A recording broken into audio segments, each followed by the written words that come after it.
To welcome Ms. Rosa Nimi Matthew, Head of the Department of M.Sc Counselling, and also my colleagues Dr. Wilcie Francis and Ms. Jennifer Carlo, who has delivered their earnest efforts for organizing this event.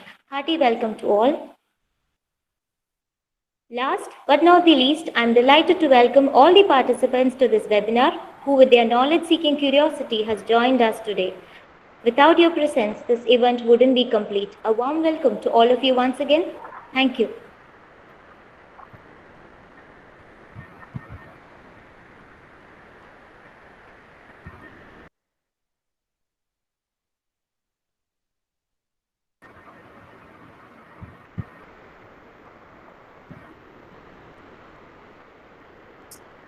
So Rosa, Jennifer, Yes, Wilcie, Seb. Priya, Yes, let me know we'll begin. when we are about to start. Oh yeah, sure. Let me Yeah, know. we can start. Yes. Okay, hey everyone, hello. Hey Rosa, Wilcie, Jennifer, Priya, Parvati, and the rest of the gang. I recognize some faces from September. I think Aisha and others. I don't remember. I don't see everyone. So welcome everyone again. I'm sorry for this initial challenges, the glitches. We all set up everything right, but again at the last minute something goes wrong always. So I hope that you can hear me. Can you? Yes. Okay, great, excellent. So Yes. excellent. Okay, so Jennifer, would you be able to help me move the slides when I ask you to, or Yes, sure. I'll be okay, able so to you do see that. these faces on this. Yep. Some faces are familiar to you. Again, most of them are celebrities who took their own lives at some point. Most of the time, it was during their early adulthood, early part of the adulthood. So again, that's the kind of context in which we live, especially during. I don't know about your situation in Indian context now, with all pandemic raging everywhere. In the U.S., the suicidality has gone up significantly and coming from different reasons. And I'll talk about some of them. And I'd like you to keep that context, pandemic context in mind when we talk about this particular topic, suicide and suicidality, a nightmare often for clinicians. And we're going to focus on how to understand this phenomenon and how to assess and what sort of clinical strategies we can have in the face of those. Um, okay. Okay. What happened? I don't know. Oh, Um, Miss yeah. Okay. Olga, ma'am, request you to turn off your presentation, ma'am.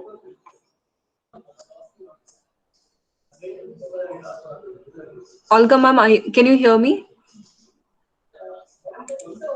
Yes, I can hear you. Ma'am, can you please stop sharing the screen? Okay. Sorry, I'll do it. You may have done it by Yeah. mistake. Is Yeah. it okay? No. Yes, ma'am. Thank you. Thank you. Sorry.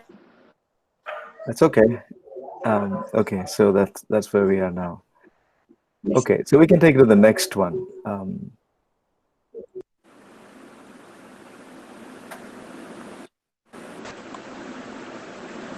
Great.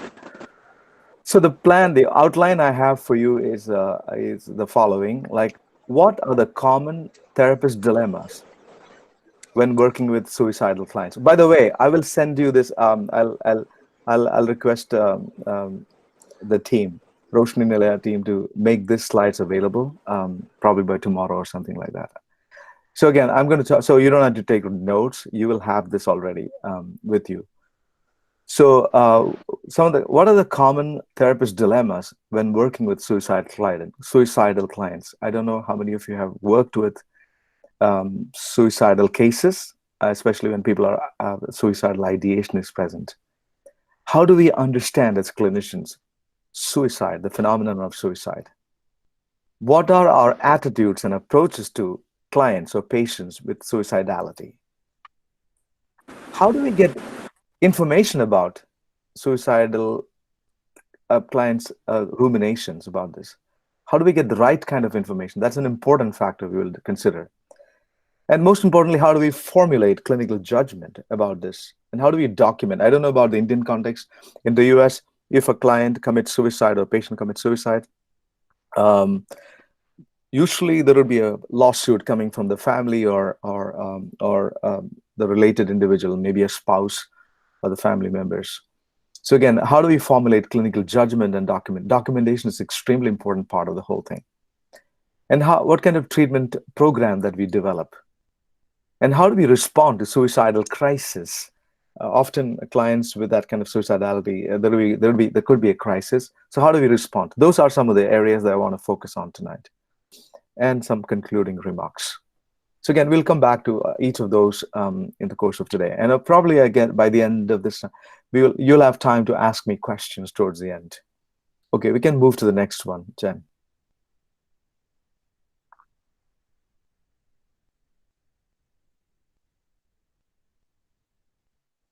Okay. Jennifer, can you hear me? Yes, sir. Can you move to the next slide, please? Okay.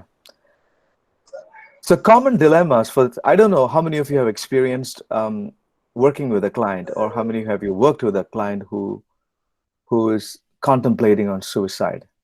So some of the dilemmas that we experience are maintaining calm and compassion. Because when people start talking about suicide, especially younger therapists or people without much of experience, their anxiety goes up, versus therapist anxiety goes up. So how do we maintaining calm is a dilemma, and also compassion to the client.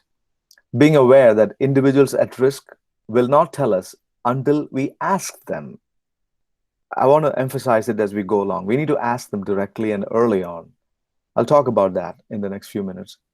And having to make judgment calls without sufficient data, especially as clinicians of today, we make judgment calls based on data or information. And sometimes when it comes to suicidal clients, sometimes we have to make a judgment call without sufficient data, the usual sufficient data. We need to have enough information. So again, those are some of the dilemmas. Clinicians are reluctant. I don't have enough information yet. How do I move forward with this one? Those kind of dilemma that we have. And realizing that clients may not accept even your best and sincere offer for help. You may know a lot of great things, how to move forward, but the clients may not accept that because they are in a different universe altogether. So clients may not accept. So again, being disillusioned by that or being frustrated by that, that's another reality. And mostly, again, knowing our limits when working with suicidal clients, because we cannot live with these people. They come to us for an hour a week or 45 to 50 minutes a week, however the length of the session for you is. We need to know our limitations. We cannot follow them, we cannot be with them, we cannot protect them always, because once they leave our office, we don't have much of control over them. And again, continuing to self-care. How do you take care of yourself as a clinician in the presence of uncertainty related to suicide? Again, it all depends on how many of you have really considered, how many have experienced those kind of clients. And continuing to self-care at the loss of a client, or when the client commits suicide or completes a suicidal attempt, in other words. So these are, again, self-care part for the clinician, and also knowing our limitations and all those factors, and making the judgment calls and all those things, an important part of the whole thing. You can take the next one, Jennifer.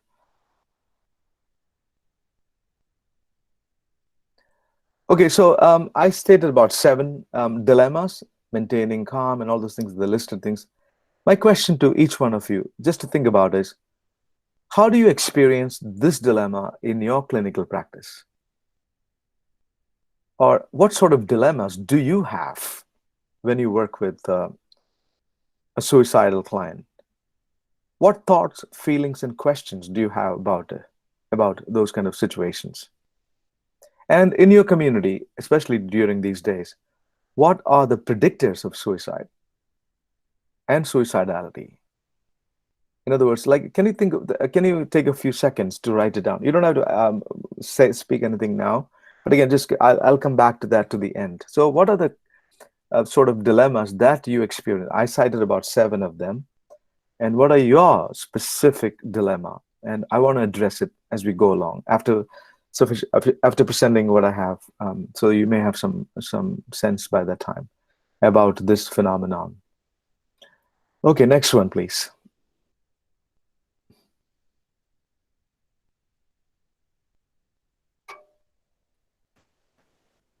Jennifer, you can move to the next one.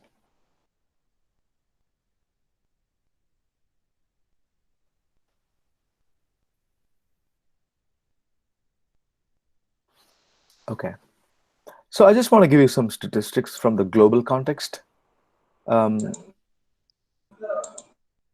Approximately 800,000 people die of suicide every year. That's one person in every 40 seconds. Another one is that suicide is a global phenomenon. It happens to rich countries, poor countries, in between countries. And it happens throughout the lifespan, whether it is, the earliest suicide we have seen in our community in the state of Connecticut was about a 9-year-old taking his own life. 9-year-old of a physician at Yale University here. So that's kind of earliest that we have seen here. Indian context, I don't know.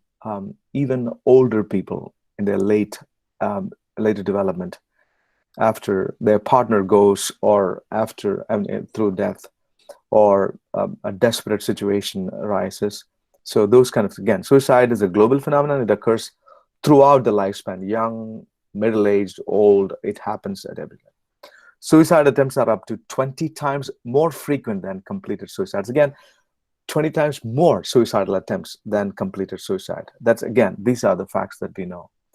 Jennifer, the next one, please.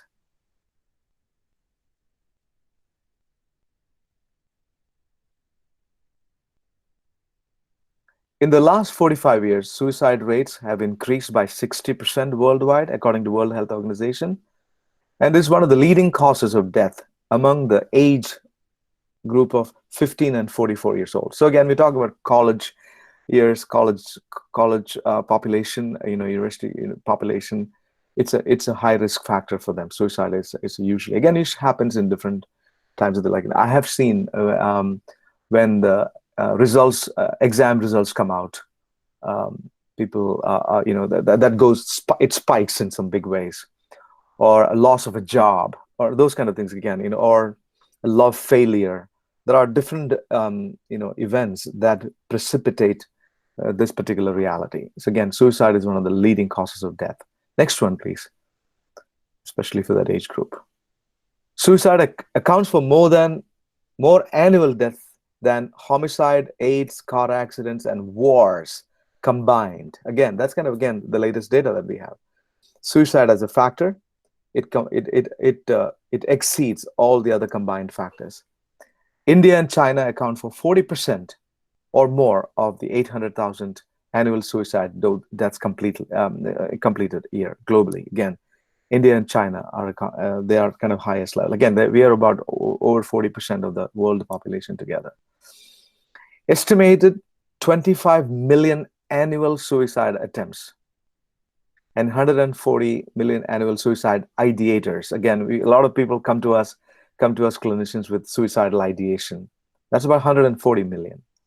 And 25 million, they attempt suicide. So ideation and attempts, and then completed suicide, about 800,000 a year, approximately. Next one, please.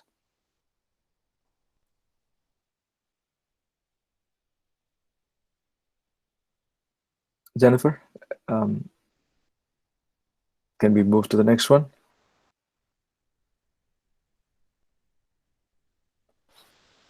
Okay.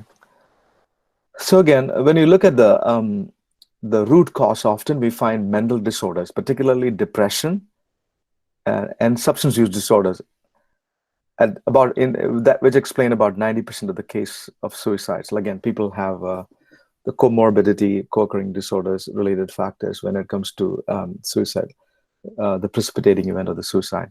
Suicide is more likely to occur during the periods of socioeconomic, family, and individual crisis. I'm sure you have many examples from your own communities.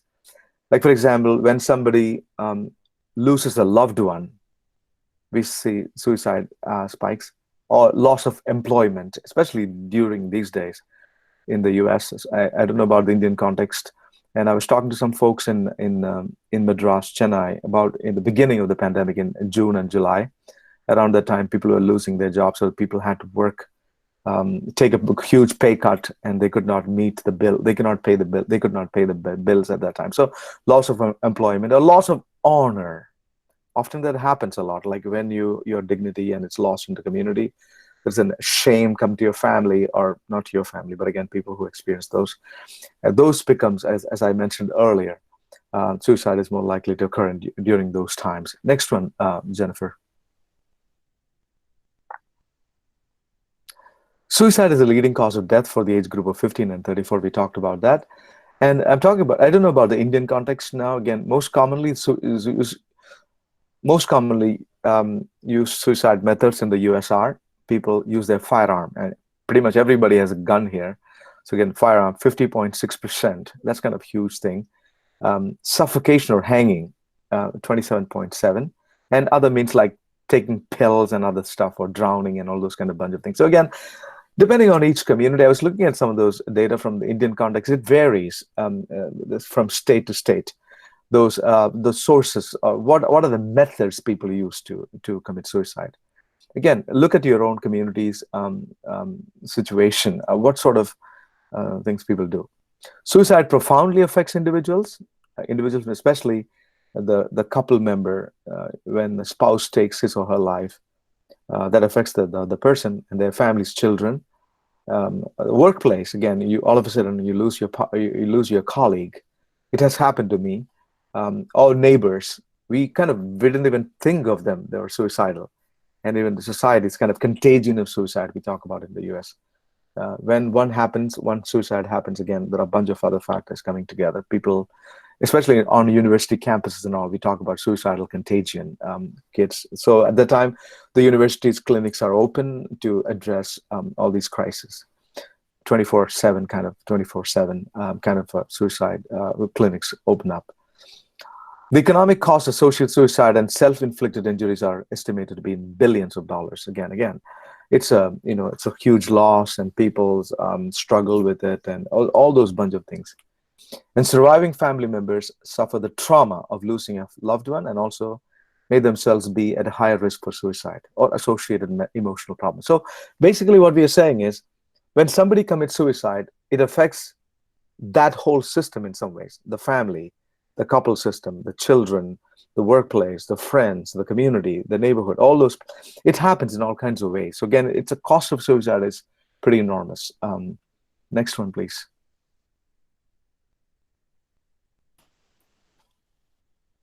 Jennifer, you can move to the next one. I think there's a lag here. Jennifer?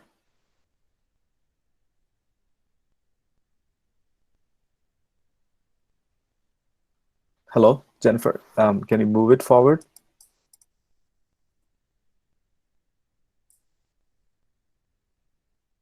Are you there, Jennifer? Sir, I think there is a network issue. Maybe she'll be getting back soon, sir. Okay, who's speaking? Yeah, thank you for. So probably I'll move forward again. Yeah. So another thing I want to talk about is like again from the American Association for Suicidality. Yes, that's great. Suicide is preventable, and most suicidal individuals desperately want to live. That's an important part for us to remember. People don't want to just die. I mean, that's a phenomenon part that I want to share with you about tonight. Lots of meta-analysis and research indicates to us, again, research involving survivors of suicide or people who attempted suicide says people desperately want to live. They just want to take their life. What they're struggling is they're unable to see alternatives to their pain. Pain is so intense in their lives. And they want to run away from pain, and they cannot kind of move on with their life. That's the reason why they desperately attempt to commit suicide. I'm sorry that there is a situation with a thing, but I'll move forward. Most individuals give themselves definite warnings of their suicidal intentions. Before, people don't just take their lives right away. They usually give a lot of kind of indications or warnings before they really do this act. But often others are either unaware of these warnings, especially family members don't even know this happened to them. I think the next one. Yeah. No, go before previous ones. Yes, thank you, Jennifer. One more, please. Okay, that's fine. I'll take it from here. So again, I was just saying that most individuals give definite warnings of their suicidal intentions, but others are unaware of their significance at all. Because sometimes family members are surprised. I had no idea that my son was struggling with it or my partner was struggling with it. But the problem in that case is like they may not share that information with their partners, but they may be sharing that information with somebody outside, somebody who's close to them, maybe a friend, maybe a therapist, maybe somebody in the community. But people don't take their lives without indicating their situation to outside to others. So they do this. So basically, I think that's why as clinicians we need to be careful. We need to be mindful of the people who are very close to those folks when we work with them, especially clients. It's part of the intake assessment is that who are you the closest with? Those kind of information is very important for us because the point is, again, they do not recourse it right away. I remember a case, again, it was a while ago. It happened in Bombay when I was studying in Bombay many, many years ago. And then it was a Sunday. And then, again, a very close friend of mine came to me, and from the community where I was living, I had an important position in the community at that time there, and then he wanted to talk to me so badly, and then I was running late for an appointment in another part of Kalina. I was in Goregaon at the time. So I said, can I meet you when I come back, or I'll call you after I come back? And he said, yeah, that's fine. And I see him leaving my apartment at that time, and then when I came back at the evening, I had a call from his wife stating that he had taken his life. So that still haunts me, I mean, in a way, because I did not know that he was suicidal at that point. I was not a mental health practitioner at that point. So it's kind of a very difficult situation. I'm sure you may have some sorts. So there are many situations like that. Okay. I think Jennifer. Okay. So can you go a little back? Okay, this is good. Mental pain is the basic ingredient of suicide. I wanted to say that to you. Not they don't want to die, but the pain is so pervasive. Function of suicide is to put a stop to the unbearable flow of painful consciousness. That's the thing that you want to keep in mind, because sometimes in the media and also in the mainstream society, we have the thought that we think that people just want to die. They love to die. They don't. Nobody loves to die. Everybody wants to hang on to but the pain. Function of suicide is to stop that unbearable flow of painful consciousness. We're not talking about painful consciousness coming to us for a couple of minutes a day or something. No, we're talking about pervasive all day long malaise. It's kind of discomfort, and it follows them. When I work with these folks, they talk about it comes to them when they get up in the morning. There's a thought come to them, and that thought stays with them for the rest of the day. It's kind of pervasive, it never goes away. No matter what they do, it doesn't go away. So function of the suicide is to put a stop to an unbearable flow of pain. And also the main sources of psychological pain arises from shame that they did something wrong, or they could not achieve certain success in their lives, or guilt about something. Often when I work with the veterans, military veterans, they talk about survivor's guilt. They don't want to live anymore. Their partner has gone. People, especially widowed people, talk about that. They've been living together for a while, and then the partner is gone all of a sudden. The guilt, the survivor's guilt, or rage about something that happened. They want to teach somebody a lesson, a parent or a family member, or even a spouse. I remember in Bangalore when I was doing my Fulbright last year, people, I used to look at the newspaper columns, people taking their life just to punish their partner because the abusive relationships that they had endured in some ways, or extreme loneliness. Again, especially I've seen it, especially among the widows and people like that, or widowers. Hopelessness, pervasive hopelessness. These are, again, when you work with folks, you may want to really, really pay attention to these realities in their lives. The next one, please. Great. Okay. Suicide is a conscious act of self-induced annihilation. And again, people are consciously doing that, or it's a self-induced annihilation in the presence of multi-dimensional, as I said, different rage, guilt, and different things. Malaise, it's kind of discomfort, which is pervasive throughout the day. In the presence of such multi-dimensional malaise, a suicidal person sees suicide as the best solution to end pain. Again, I want you to take home this message.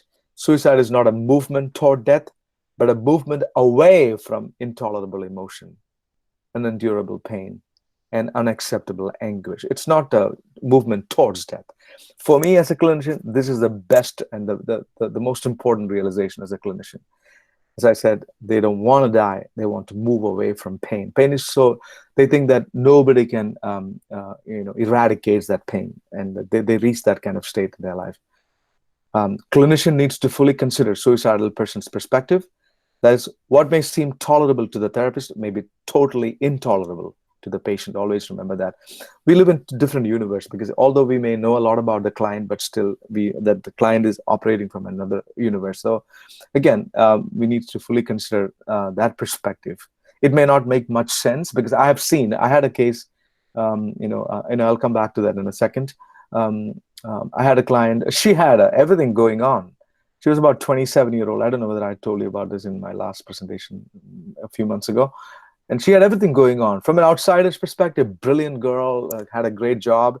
She had a great, she was making a lot of money, and, beautiful. Those kind of, the best thing that we always think of is, why would she even consider suicide? But again, she was extremely suicidal.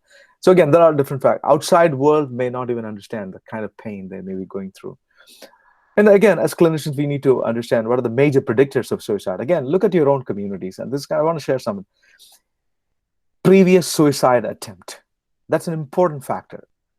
Even an ideation matters. Again, in this case, I'm focusing on attempt. But has the person attempted suicide before? Has there been ideation going on? Sometimes people start as early as adolescent years. When the higher secondary school certificate school results come out, people kind of they were so disillusioned by their own performance, and again, they may have some sort of idea. So the history of ideation is important. History of suicidal attempt is important. Depression is, again, 90% of the cases of suicide cases, like we see depression. Communicating suicidal intentions may not be to the immediate family, but again, to the closest friends. Again, that's why we need to keep them as allies, as clinicians. Past non-suicidal self-injury. I'll come back to that. People may not, it's almost like a progression that we find. Non-suicidal self-injury, then it may move into suicidal self-injury. So again, other direct pathways are substance use disorders, especially addiction, dependence, not just use, but I'm talking about abuse and addiction. Interpersonal violence. That's a history. I mean, again, people are, especially domestic situations, interpersonal violence in this domestic context, or poor impulse control and aggression. All these are indicators or pathways often from our research indicators. So just keep that in mind. Again, when you screen people, you may want to know all those stuff. You can go to the next one.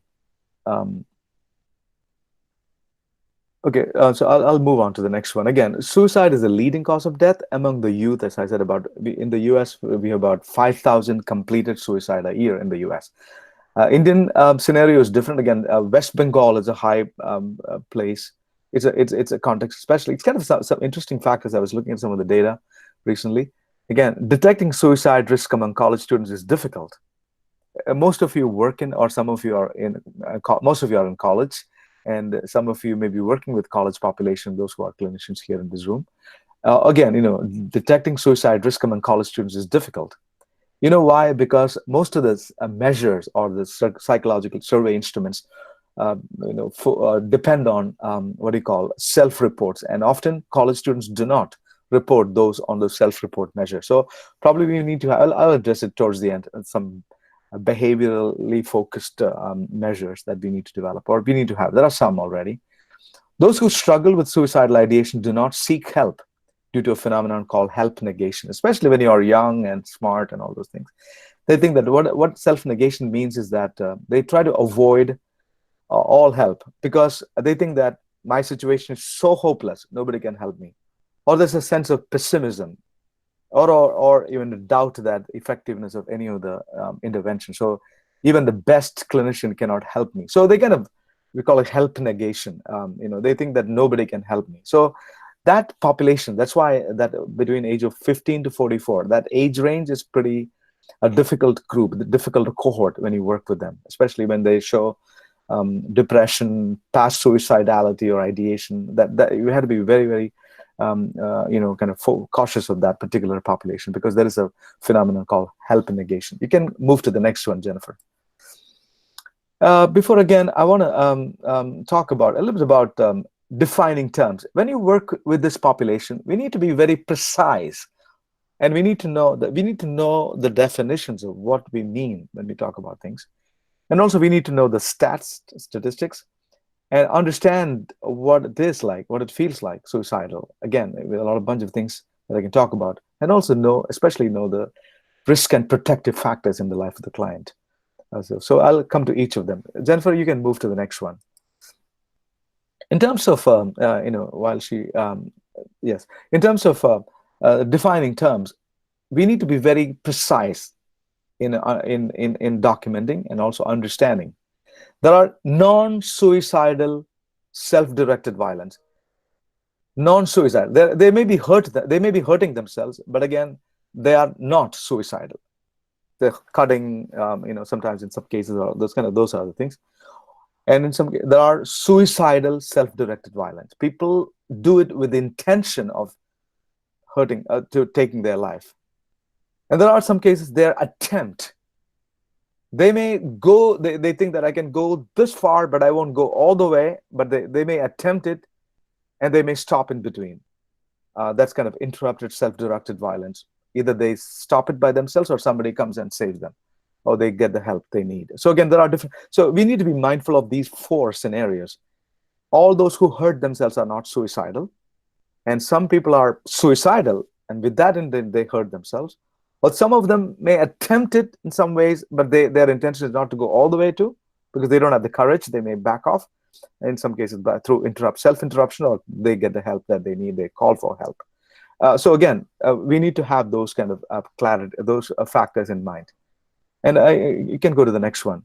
As behavior that's again non-suicidal self-directed violence are behavior that is self-directed and deliberately results in injury or the potential for injury to oneself. There is no evidence the intention was to take life, as I said earlier. In the second case, there is evidence, whether implicit or explicit, of suicidal intent. So again, keep that in mind when you discern, when you do the assessment. Next one. You can do the next one.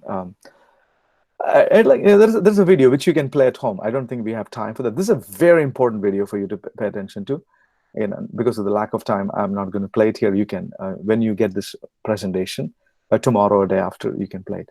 So what I want to emphasize here is, this is the study done with the survivors of suicide.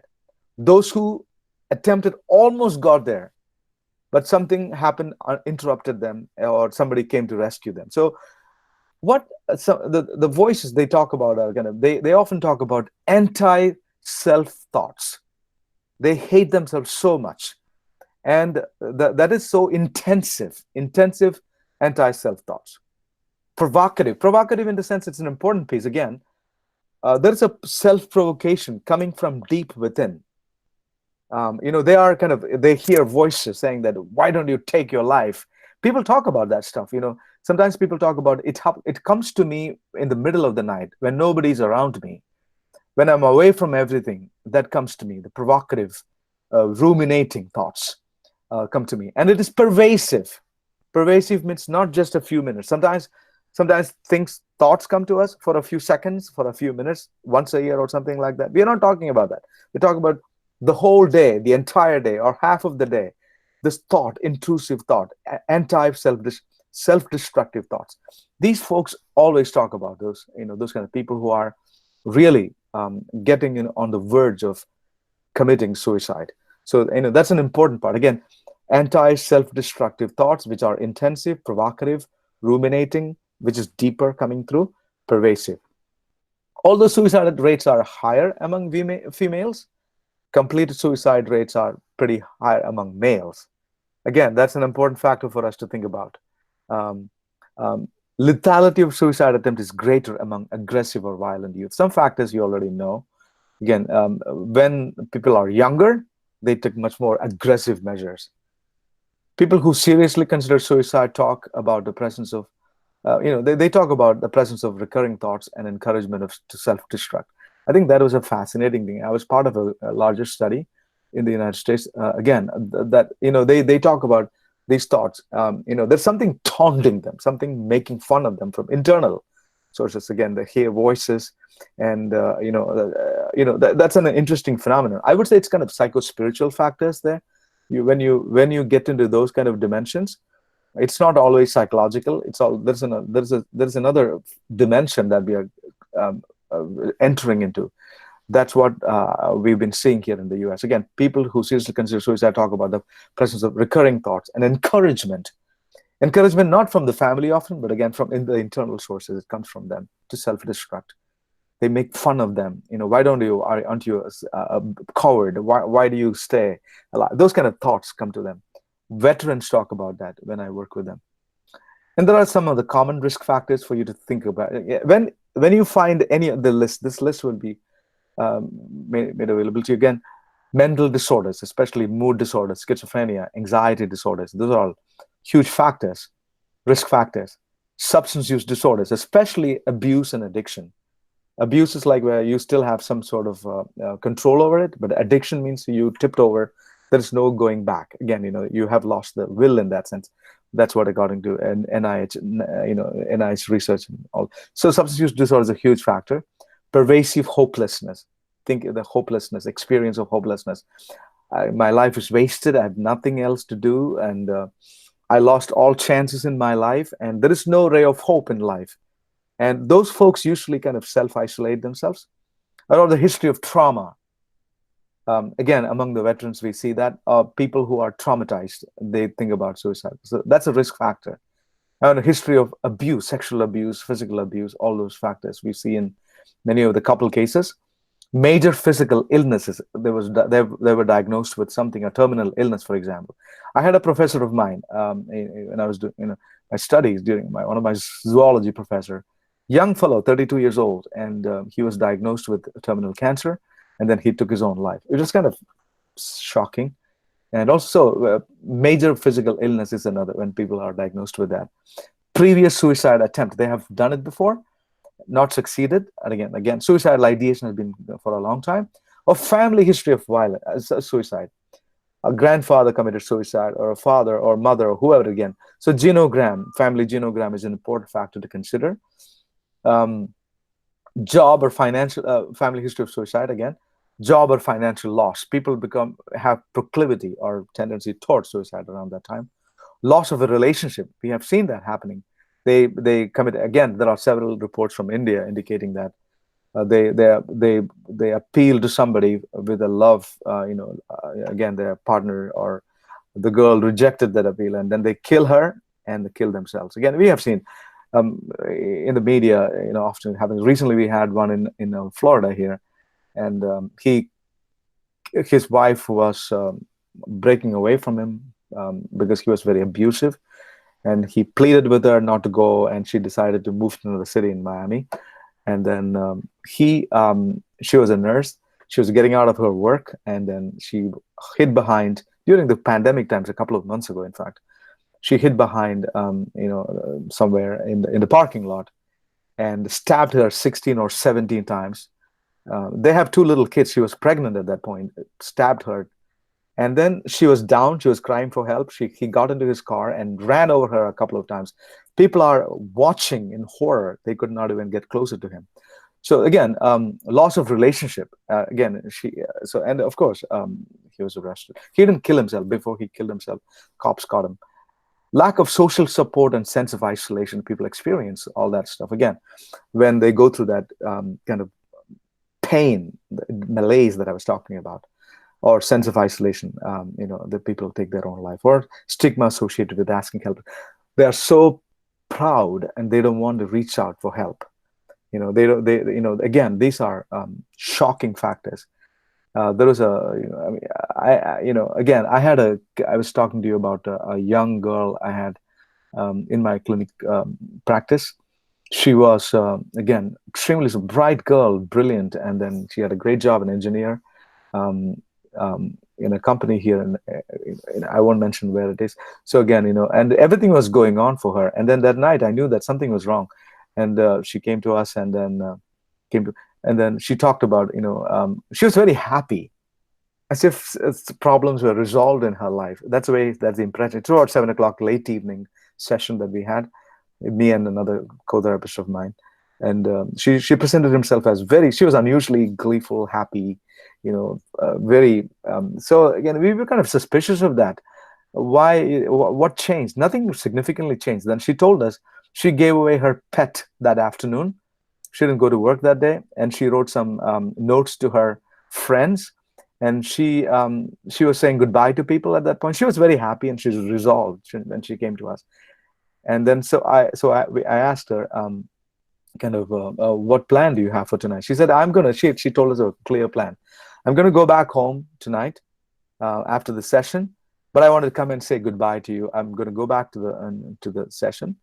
I'm going back home to my apartment, and I'm going to get into she had a clear plan, get into my bathing tub, and I will play music, and I would have a glass of wine with me, and then I will cut the very clear plan. So they will really, she was very articulate. She was very clear. That's an important part for us to think about, because when people describe, when you ask them questions, they really describe to you, when they trust you, they describe to you what exactly they're going to do.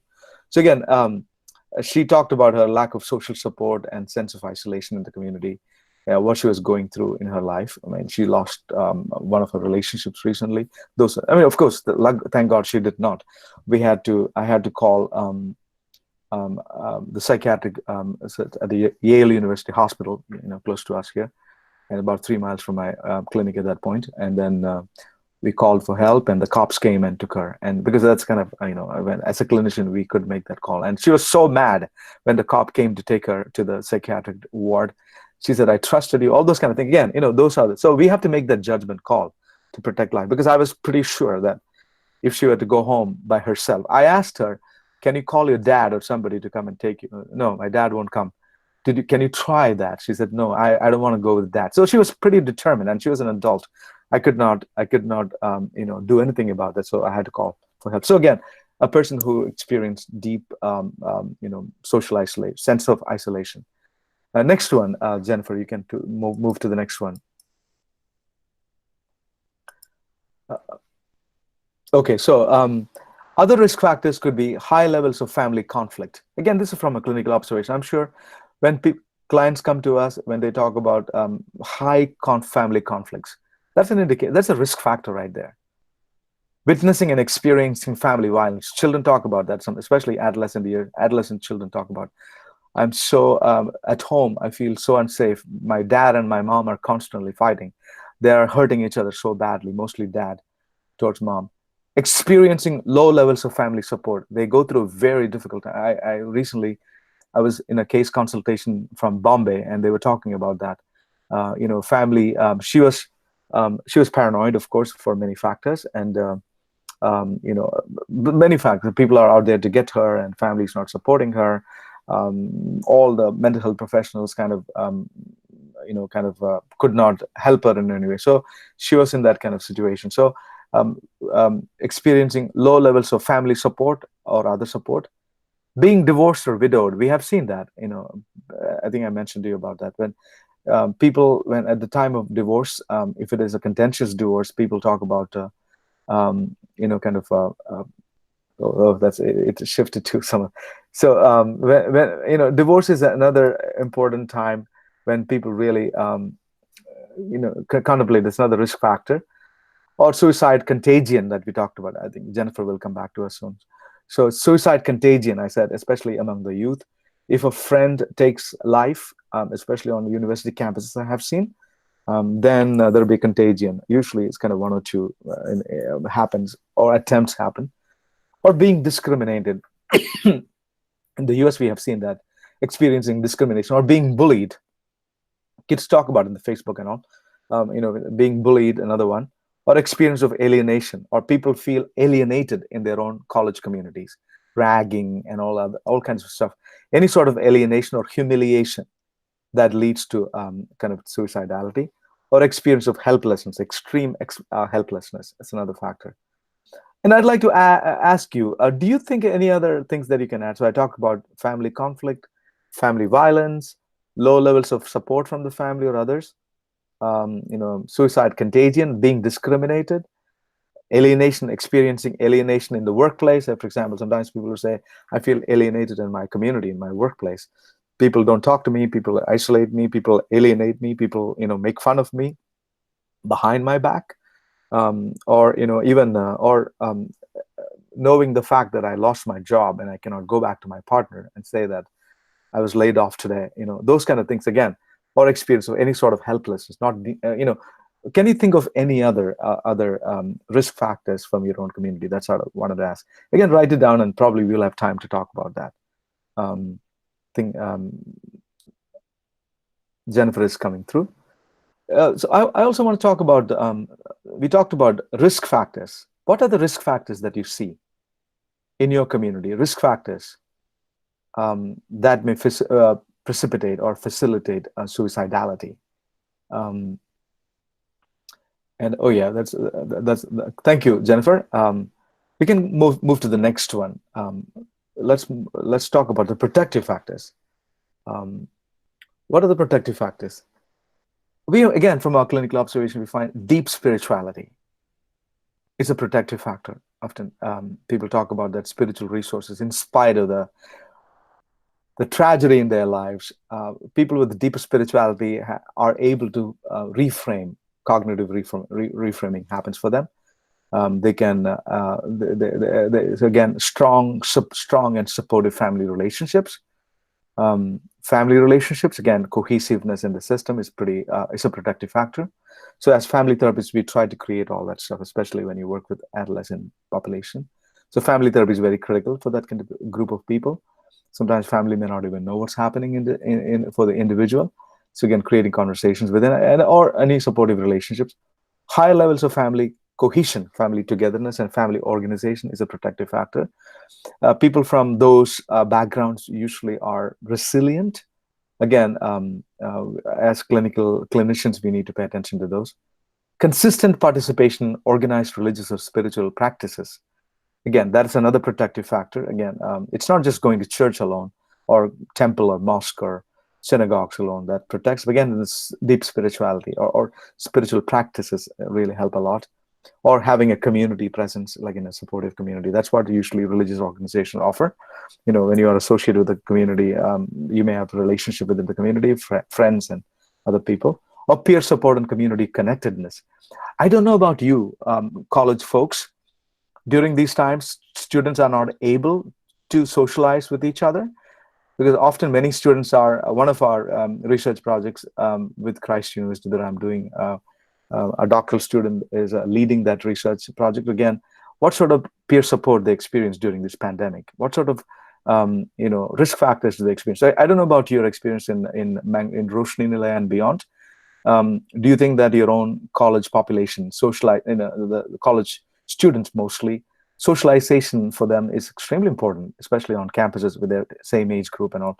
Now, because of the pandemic, those factors are some closed down, or those avenues are closed down, or there are limitations also associated with that may. So again, we're talking about those are protective factors when they have peer support and community connectedness. From our data, we know that some students were struggling with that from the data, saying that I'm at home with my parents, I'm at home, I cannot go to the campus, I'm not in hostel, I'm kind of, my father is abusive, my parents are, don't understand. Those kind of struggles college population talk about during these pandemics, real.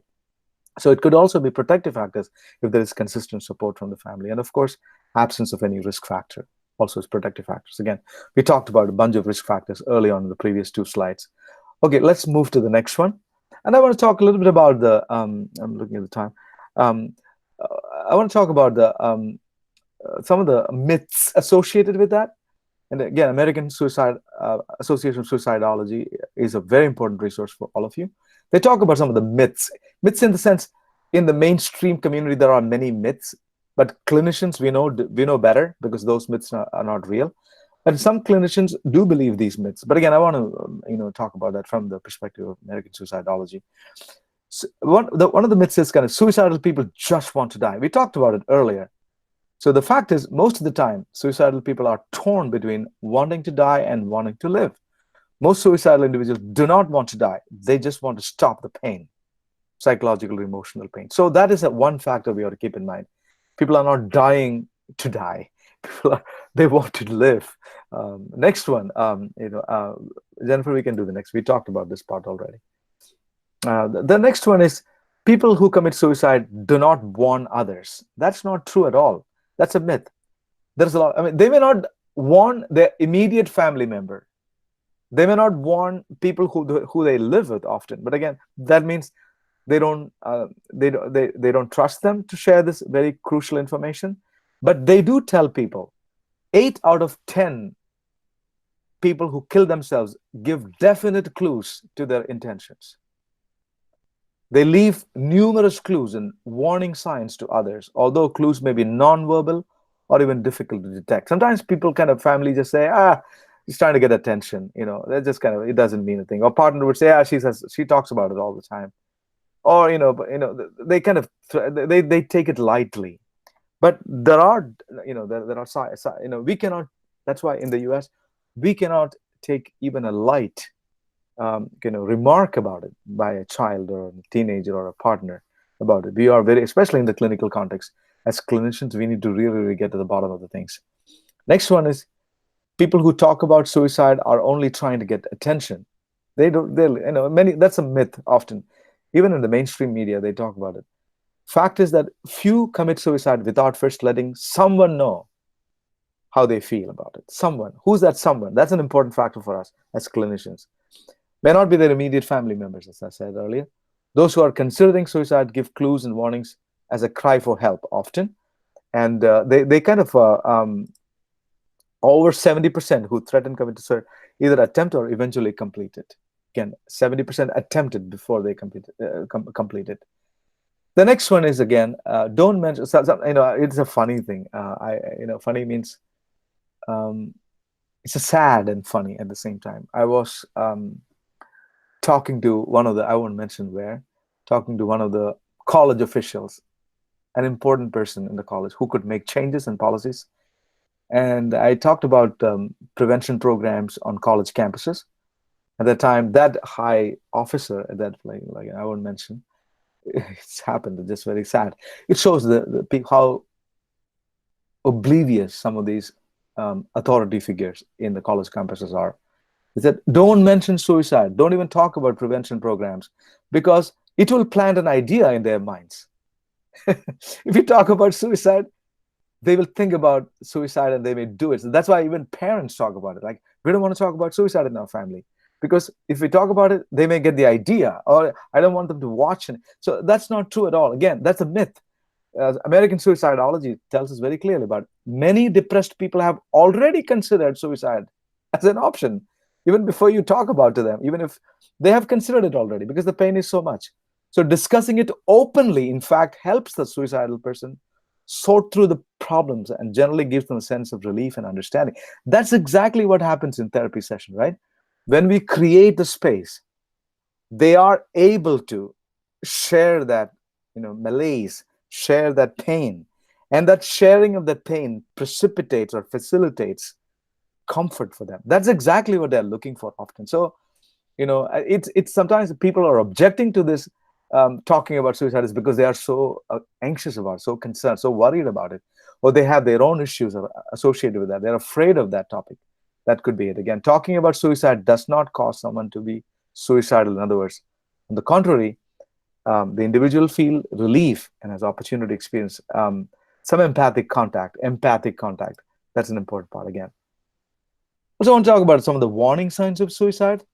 I don't know about your clinical context. What are you thinking? I don't know. That's expressing suicidal feelings or bringing up the topic of suicide every now and then. Clients do that in the context. I'm talking about clinical context.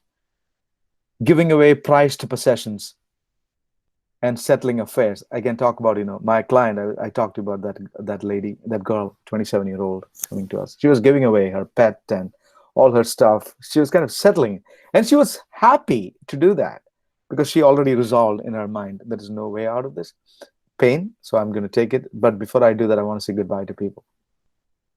So when they give away their prized possessions, that's a good sign. That's an indication. Making out a will during personal crisis, people draw their own will. They go to the attorney and make sure that in the absence of, like, people do that. Or signs of depression, loss of pleasure in their life, sad mood, that all those stuff, alterations in sleeping or eating patterns, and feelings of hopelessness, etc., etc. So depression is definitely a huge factor. Another one is change of behavior, poor work or school performance. That's an indication right there. Not doing the homework. I'm not saying all cases, but some cases they just give up everything pretty much.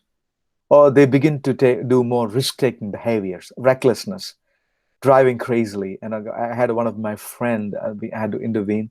He said, Sab, I'm going to get drunk tonight. I'm going to take the car out in the US. I'm going to take because his girlfriend, he was dating for about 15, 16 years. They were living together.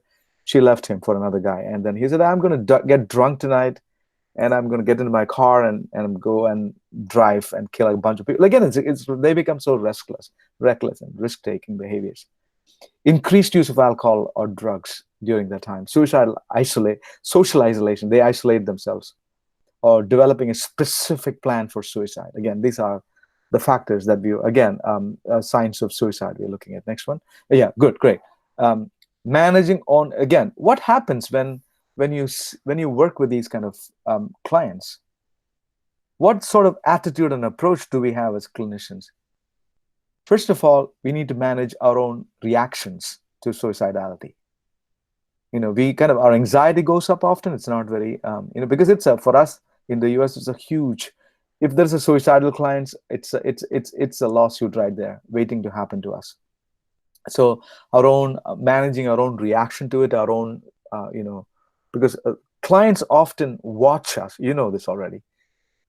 Clients care for us, clinicians. That's an interesting factor, right? They want to protect us. They may not even tell us. They watch our reactions when they talk about suicidality. I had a couple of cases I can tell you with my students. So again, managing our own reactions to suicidal information in the room. How do we manage our anxiety in the room when we hear about these stories? Establishing a non-judgmental shared perspective. Again, non-judgmental, saying that sometimes therapists would move into that rescue position, right? They want, oh, no, don't do that. You have this and that and all kind of things. Again, that kind of interrupts clients' ability to speak about their concern. They want to share this information, but when we stop them or interrupt them, when they interrupt them, they stop, they shut down. So establishing a non-judgmental, even no rescue effort at the time. Let them complete what they want to say and their shared perspective. Or collaborating. Collaborating means even encouraging them to talk about that stuff, not stopping them. Again, managing our own anxiety is important. Collaborating and knowing our limits as therapists also. We cannot follow or live with the client to protect him or her. There are things that we can do. You can move to the next one. Therapists, again, understanding suicidal thinking and behavior makes sense to the client. It may not make sense to us. I don't know how many of you watch CNN. CNN is like, we had a great show of Anthony Bourdain. I don't know how you remember. He was in France and such a very celebrated, kind of well-known, great TV host. And he was in France, and he committed suicide. Such a shock for many of us because it's such a famous person, very well liked. his shows were extremely successful all over. He was making a lot of money and a lot of fame. So we think that all these things will protect. No, it's not. So he was struggling with many of his colleagues, friends didn't even know that. So again, all those suicidal thinking makes sense to the client, not to outsiders, including clinicians. You need to understand, again, as therapists, understand most suicidal individuals suffer from a state of mental pain and loss of self-respect. They have lost their own respect. Like outside people may say, oh, you have everything going on, such a great. No, it doesn't matter to them. But again, for them, it's an internal reality. It's different. View each client as an individual with a unique mini culture. Again, we may see many things about, just like we learn about culture, every individual is a unique culture, an internal world of universe, unique culture within their own world. I know there's hope for every client. Again, people, yes, they want to live and they want to run from pain. So that's what they come to us often. Again, they not that they want to take their life. How do we work with our own with the individuals at risk? Again, I want to hopefully this is an important part for all of us. Managing your own reactions to suicide. I said, become self-aware of emotional reactions we have, our attitudes and beliefs related to suicide. We may have a lot of those kind of things for us. Again, we have to be aware of them, and that those may not be shared by the client. Understand the impact of your emotional reactions and attitudes and beliefs on the client. Again, when we are in shock or when we are uncomfortable or when we show sort of discomfort, clients are watching us. Again, managing our own reaction when they start the story. For me, it's important because, when clients begin to say their story, deeper story, we cannot stop them in any way. We have to regulate ourselves in some ways. We need to tolerate or regulate our own reactions to the suicide, to the sharing of suicide. And in some cases, we may also need to have professional assistance. Again, I always work with psychiatrists and a team of friends who work with me, again, when you deal with this kind of case. Reconcile the difference. That's another one when you work with the clients again. And potential conflict between your goal is to prevent suicide, and the client goal is to end psychological pain, intense psychological. We need to reconcile both. You want to prevent suicide, and also the client wants to end pain. So understand this suicidal thinking and behavior makes sense to the client when viewed in the context of his or her story or history and the vulnerabilities and circumstances. Accept that a client may be suicidal. That's a reality we have to accept. Validate the depth of his or her strong feelings and desire to be free of pain. That's where I think we clinicians make a mistake. We interrupt them when they begin to tell the stories, the depth of their pain, depth of their feelings, because we cannot manage our own anxiety. We cannot manage our own reaction to it. So again, that's an important part. Validating the depth of clients' pain and their right to speak about the pain and not rationalize it, not justify it from our own perspective, not to stop them. Let them continue that story. Sometimes clients will talk about that particular client. She talked about the clients may start talking about it. They may go on a rant in a way, like they just want to take all that out and bring it out. Create room for that. Manage your own anxiety during that time. Maintain a non-judgmental and supportive stance when they talk about pain. Yeah, it makes sense. Yes, it makes sense to take life. It makes sense. Again, support them in their, we are not supporting them to commit suicide, but rather we are supporting their story, their pain, because they want to be heard in some ways.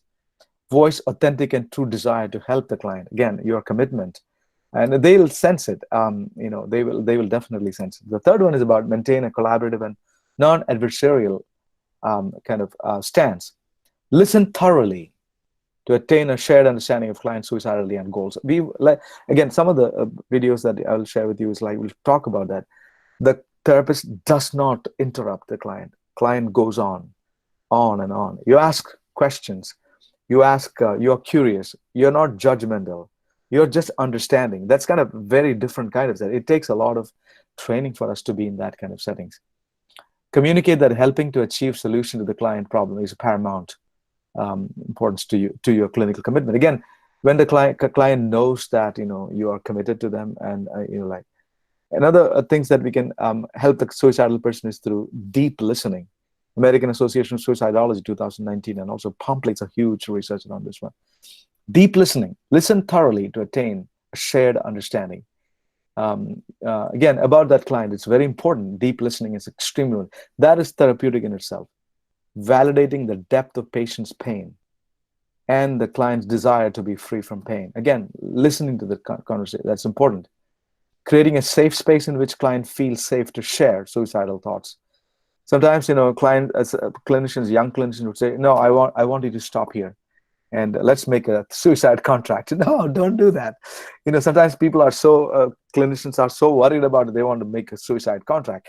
Contract doesn't do much at all to the client. We know no meta-analysis, new research indicating to us, when I was training in the US 25 years ago, 26, those years ago, and they would say, oh, well, get the suicide contract ready, make them sign it. So it's basically that is to protect you as a clinician, not so much to protect the client. So, you can do that later on, but let the client say the story first. Validate the depth of the patient's pain and desire to be free from pain. Create a safe space for the client to share the thoughts. We cannot interrupt them with a suicidal plan or contract, suicidal contract, non-suicidal contract, safety contract. Do not be afraid to talk about suicide directly. Again, I cannot emphasize it enough. We have to ask early. Do not be afraid to talk about suicide directly. I usually tell my students when we, in the first session itself, start talking about, as part of the clinical assessment, any history of suicide, any history of self-hurt and all. I'll talk about that soon. Share what you know about the suicidal state of mind research. Because what it means is that suicidality comes in waves. It comes and goes. It's almost like triggers for relapse, addiction relapse, right? It comes and goes. It doesn't stay forever. So we have to share our research on that one. Ask the clients if they developed a plan of suicide. Again, I'll talk about it in a few seconds, what that means, how to ask those questions. Remove, if possible. I don't know about your situation. In some cases, we can remove, especially when we are doing in-home kind of clinic, in-home therapy. Remove lethal means for suicide from a person's home, if it is possible again. Remind the person that depressed feelings do change with time. Point out when death is chosen, it is irreversible. Again, these are the things that we can do in the clinical context, and I'll talk more about that. Can you do the next one? Okay, great. Express your concern for the person. Of course, the deeper commitment about developing a plan for help with the person. Again, plan for help, not a safety contract. Safety contract often calls somebody and all. Developing a very, I'll talk about that plan. A plan for help with the person. What sort of connection does he or she have to make? Those kind of things. Again, seeking out outside emergency intervention at a hospital, mental health clinic, or call a suicide prevention center. Again, numbers and stuff like that. For example, these days we do teletherapy, telehealth thing. We are seeing patients remotely through online. And again, one of this contract that we always do that in case the connection is lost, and if you see that, if you sense that you are a threat to yourself, then we will call. That's part of the informed consent form the client signs in the beginning itself. Okay, the next one, please. So again, I'd like you to watch this, a very important video, not now. You can watch it in your own home. It shows you a session with how a clinician doesn't interrupt, how facilitates conversation with a client about it. It's a deep, very interesting video that you can watch it. You can go to the next one because of the time factor. You can take the next one. Okay, great. Developing a therapeutic alliance. Observations again. So I'd like you to answer these questions after watching the video. What behaviors did you see the clinician? Again, you have not watched the video yet, but you will watch it at some point.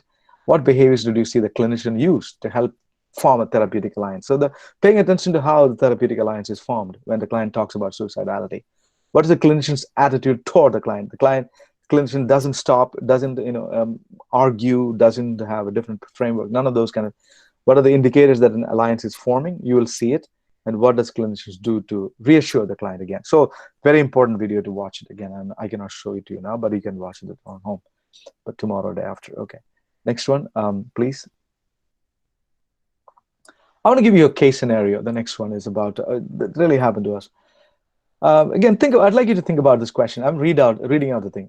John was referred to treatment because he was angry and despondent over his recent divorce, an ongoing child custody battle. His wife is claiming sole custody. The true story. His work supervisors, again, the place where he's working now, had been critical of his work because he's not paying attention. He is worried about so many things. And John was worried about his job. He thought especially he would be losing his job.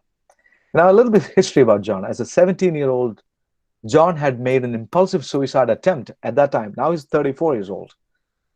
He kind of made attempt at the age of 17 by slashing his wrist after a girlfriend broke up with him in school.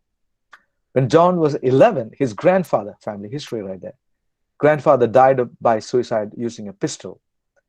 The therapist assessed John was depressed, but postponed a full assessment of suicidality for fear it might upset John. So the therapist was kind of chicken-hearted in that sense.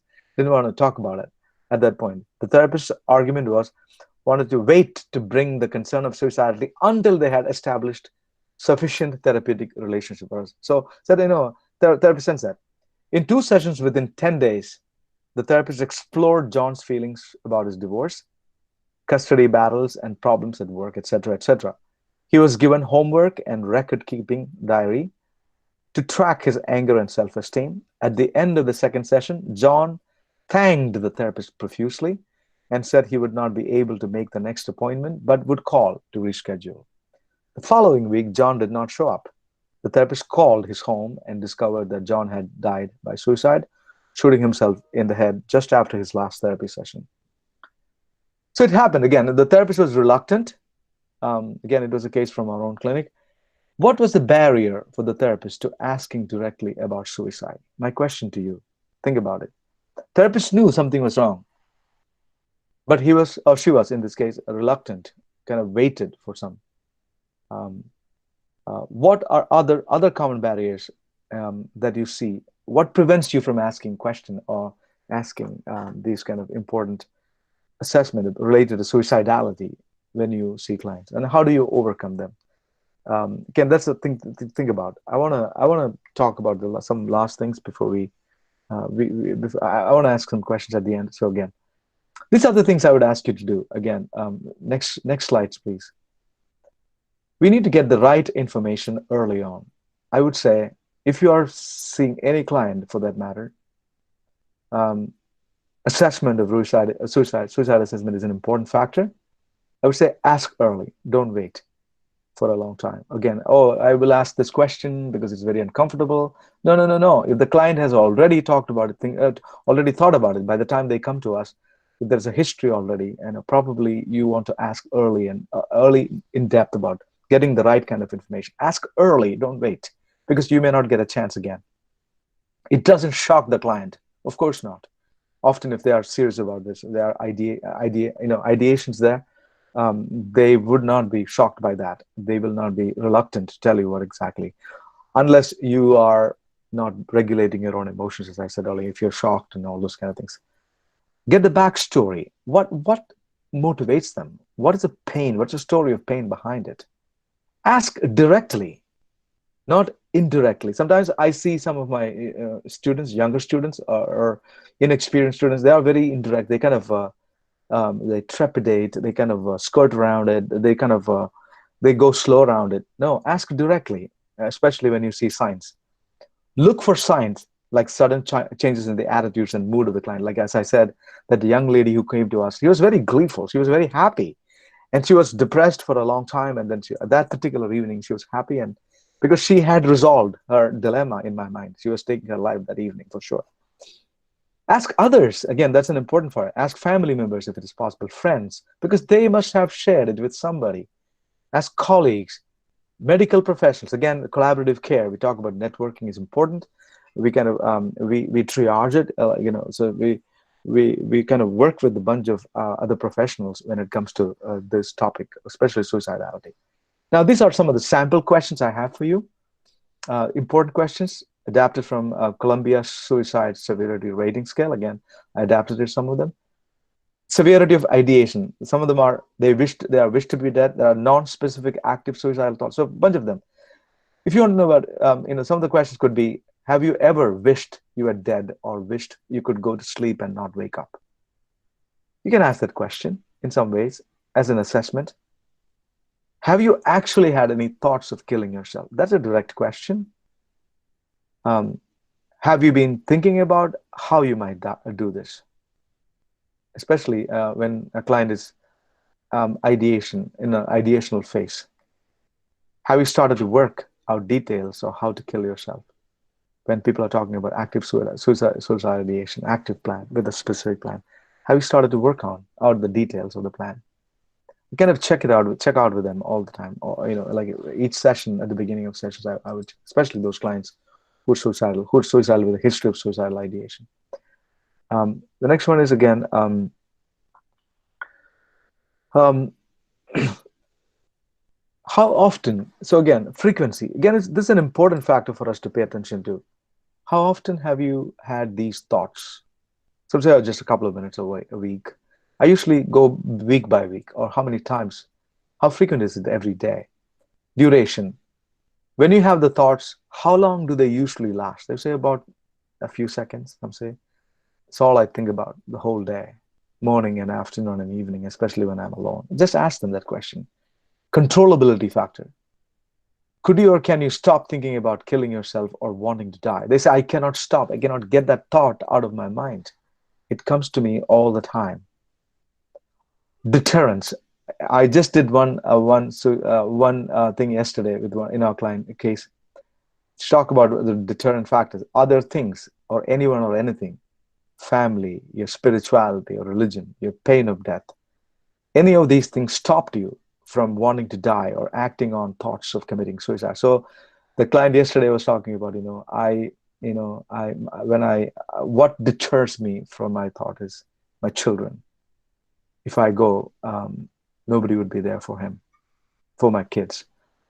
And she was not concerned about her husband at that point. Again, so there are deterrent factors. It could be their spirituality, it could be their family, children, it could be the pain of shooting or pain of whatever.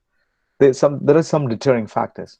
And the most importantly, we want to ask what sort of reasons do they have for thinking about of wanting to die or killing self? For example, did you want to end the pain or stop the way you are feeling, or to get someone's attention, or get revenge at somebody, or more than one reason? Again, you want to be asking, because these kind of questions will open space for them to talk about the story, talk about the backstory. So otherwise, again, they will tell you. I'd like you to watch that video that I had mentioned earlier tomorrow, one of these days. It will be made available to you either tomorrow or day after. Normalization, again, getting the right information. We want to get the right information, right, about the suicide ideation, intent, plans, and behaviors.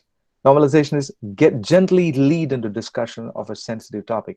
Let the client know that other people have shared similar thoughts. Again, that's part of my clinical protocols. I ask every client those kind of things. Again, sometimes, so people, I would frame it this way. Sometimes when people feel as depressed or as bad as you feel now, it crosses their minds to kill themselves. Have you had any thoughts like that? Kind of gently leading into that conversation. Because people have experienced it. Sometimes I've experienced those kind of, again, easing it into. It's not just you. Again, there are people. So I just want to ask it as a protocol, as an important question. Next one, please. You can take the next one. Okay, great. Shame attenuation. Again, phrase questions so that a positive response does not feel self-incriminating. Again, when they say, oh yeah, I have thought about it. No, it's not a shame there.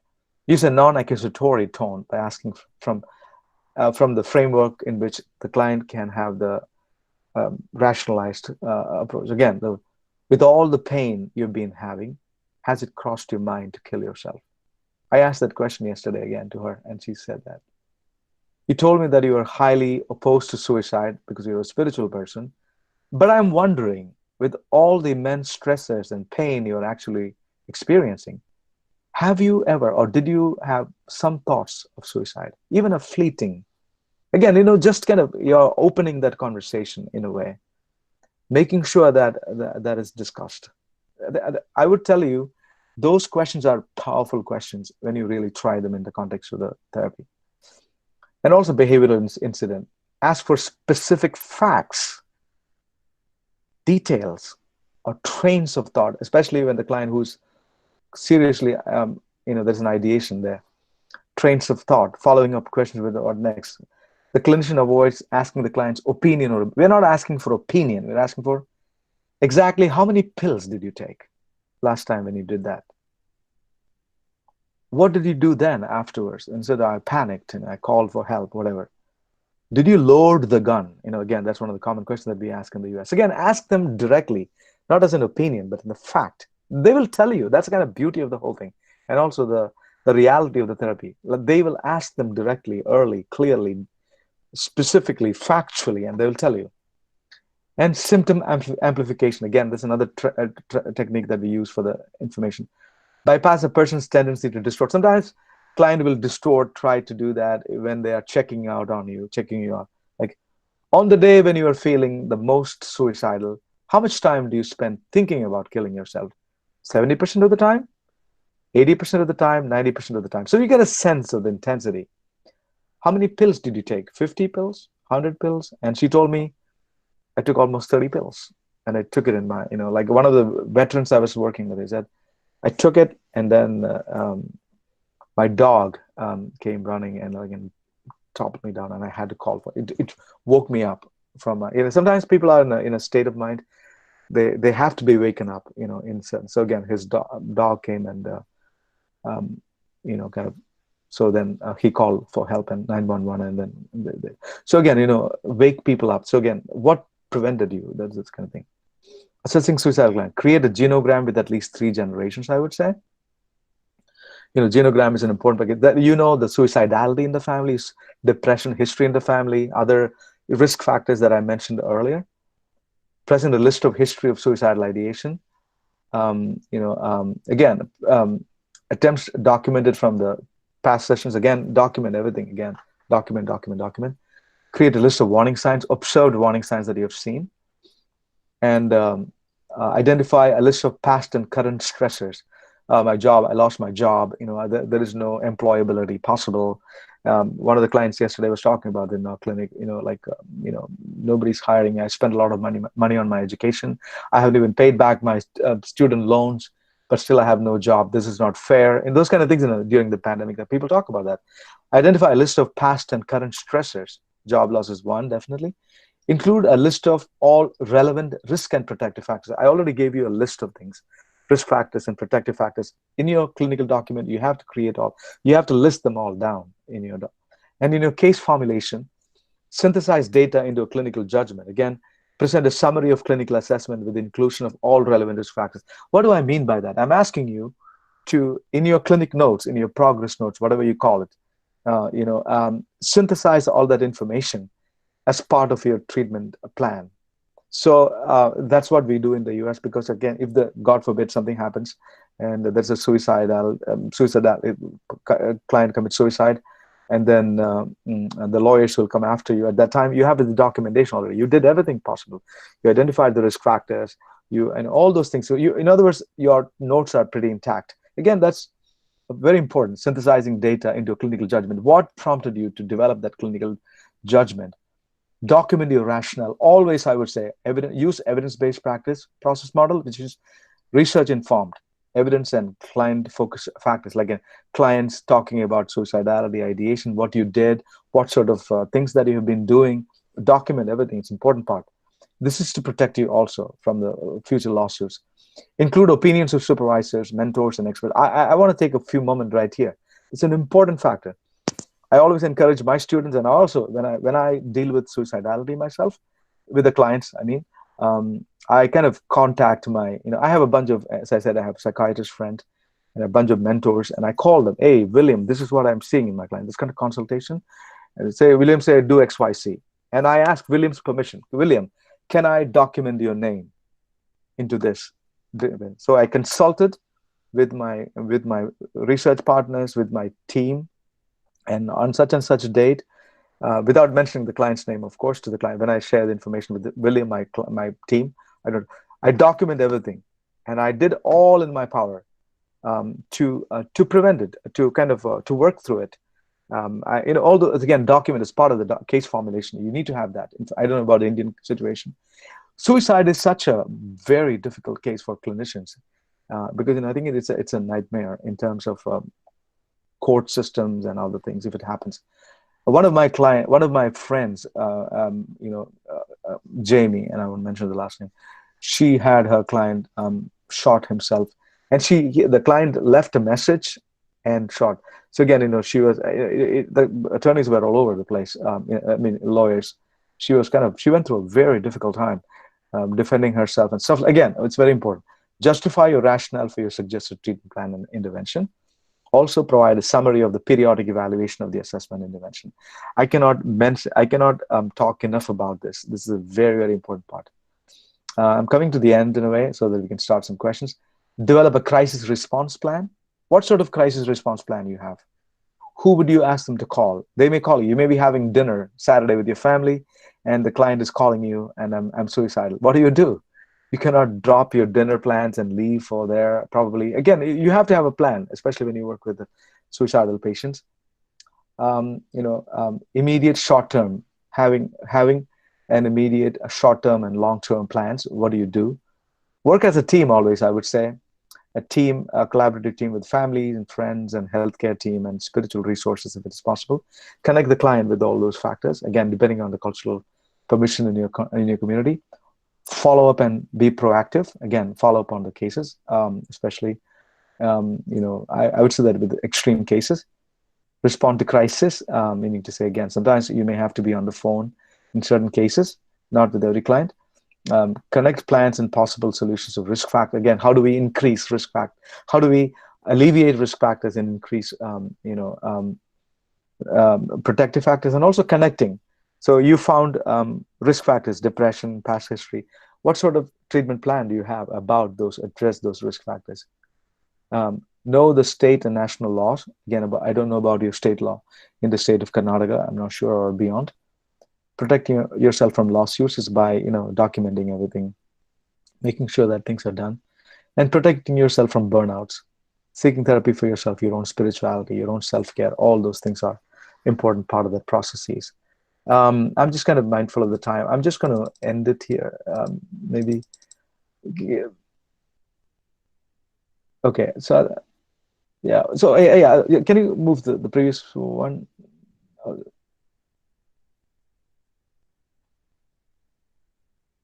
Yeah, approaching your work. What are your thoughts and feelings about suicide or concerns about working with individuals, especially what sort of changes you intend to incorporate in your clinical practice or your supervision of others, especially in establishing and maintaining a shared perspective of the collaborative care? Information or ideas you would like to share with your colleagues, additional learning resources you would like to pursue. Again, we can talk a lot about that. So I kind of basically, I want to end it here.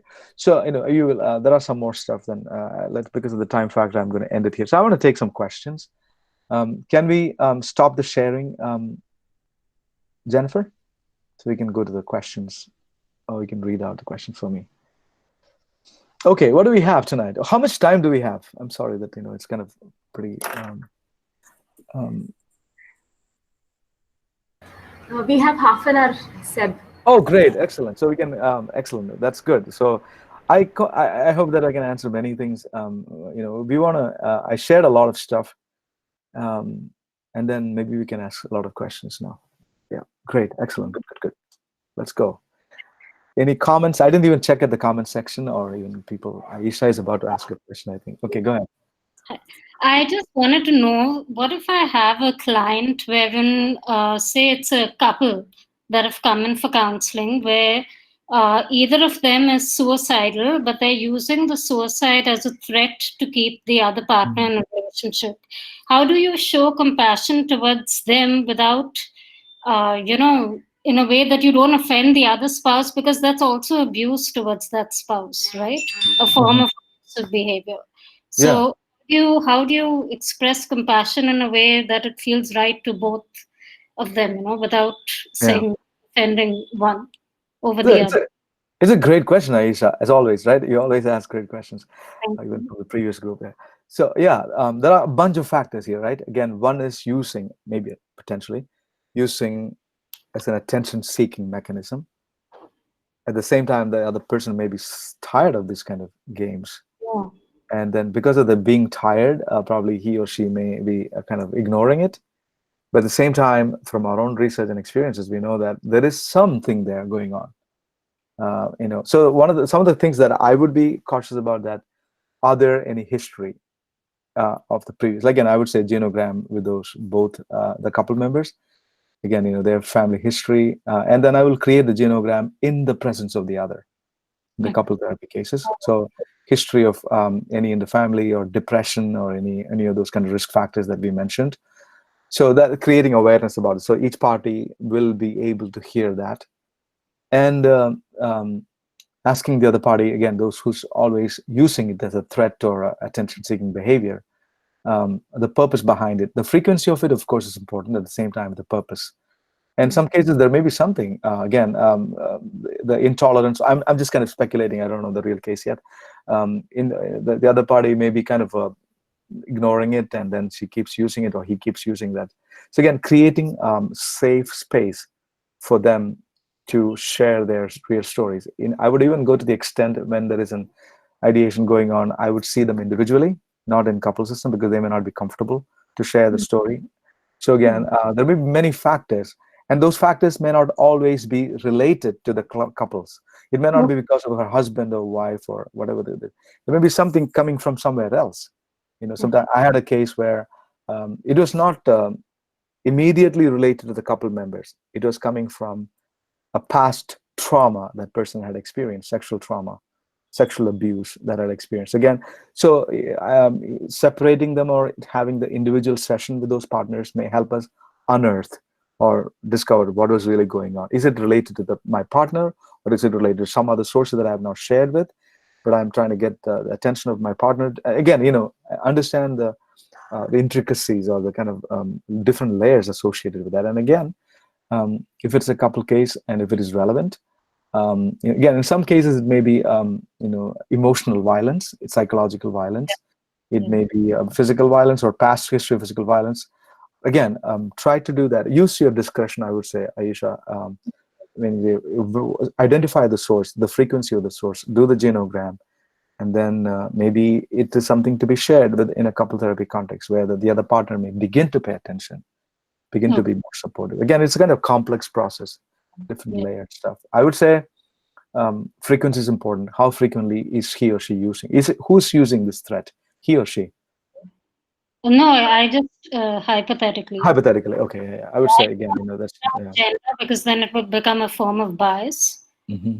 I didn't want to say it's him kind of threatening or her kind of threatening. Mm-hmm. And does that also fall into the, this theory of gaslighting? Mm-hmm. I mean, how relevant would it be then to that? Mm-hmm. Yeah, that's again another interesting concept. I'm just kind of thinking about a particular case I had. She was borderline. A friend of mine from Bombay many years ago. She was working for the railways, and then she had a bunch of breaches of outside relationships and stuff like that. And on top of that, her boss. The Indian Railways, I wouldn't mention exactly, was really pressurizing her to have sex with her again. And then he was after her for many, almost several years, many months, and then he was also threatening. That's what she told me. Threatening. The boss was threatening to let her husband know about that stuff. So again, that's kind of, it was pretty intense. And then she was very suicidal. And that suicidality did not come from her husband's, and she could not talk to him because her husband was also pretty vulnerable, and he was pretty he would get mad quickly and he would do something. And so it is pretty messy, Yeah. So those are real facts. Again, the point I'm trying to make is, sometimes it is extremely challenging to see to the different layers. In some cases, they just are so vengeful. My partner is not paying attention to me. The gaslighting factor and all. They don't care. So I'm going to take the whole thing out. Those again, depending on the nature, the history, different factors, layers. All those are important factors. So that's why I think as clinicians we have a huge role to play. because we can ask hard questions. We deeply care for our clients, and the clients trust us because of our confidentiality assurance that we give them. It can be resolved. Sometimes clients, maybe in a tunnel vision kind of thing. They think there is nothing is possible. My world is over here. As this particular person I was talking about, a boss is after her. They had some good time before they spent some time together again. And now she's refusing to budge to him, and then he was going to use it against her. So she thought her life was ended, that was over, and she had a good position in her religious community, and she was a a member of a parish community, and those kind of things again. So it's very, very difficult in complex cases. That's why the therapists, we can do a lot. We can really, really help a lot, because once the tunnel vision is over, the client will seek out help, and they will find resources, and they will come out. That tunnel vision kind of prevents them from reaching out, or help negation, as I said earlier. Great question, Aisha. Thanks, Seb. Yeah.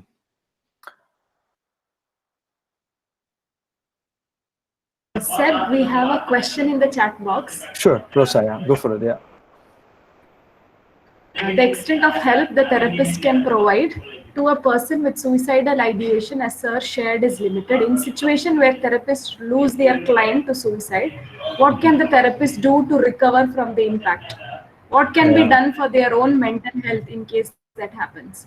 Yeah, that's a great question. That happened to my friend Jamie. As I said earlier, the client shot himself, and then she came to find out about it. And she was we were doing a doctoral program at that time, and we were all clinicians also. And I think she almost gave up her profession. She didn't want to continue anymore. She thought she was a failure.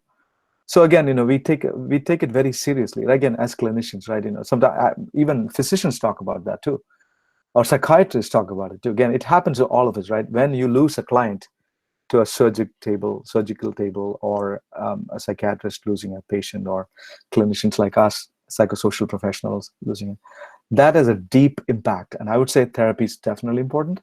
Self-care is very, very crucial. If we are going to be in this profession, it's a matter of time. You will have a case at some point in your professional history, somebody who would take his or her own life, and maybe in some cases more.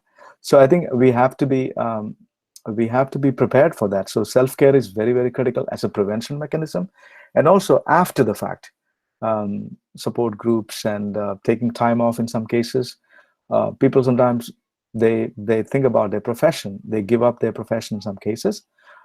So self-care, being in therapy. I think we should always be in therapy. I think that's my sense. I always encourage my students to do that.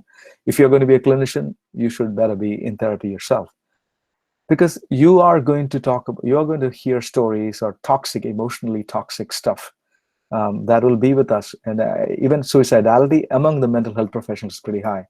Lawyers and mental health professionals are high in that kind of rank because of the proximity and because of the illusion. I mean, we get really affected by that. I would say self-protective mechanisms we have to have in place. We have to have those kind of mechanisms in place, resources. And again, as I said early on, by the very fact of this profession, it's a fact of this profession, we will have these experiences. We will have these people again. Do all that you can, your own spiritual practices, your own mental health practices, your own support systems. I have my own clinical team, colleagues that I hang out with, my mentors from my doctoral committee many, many years ago, and all those folks are there. We meet and we talk about these kind of clinical realities, so that we'll be orientated towards this profession in a better way, rather than getting disillusioned. There are a lot of causes for disillusionment these days.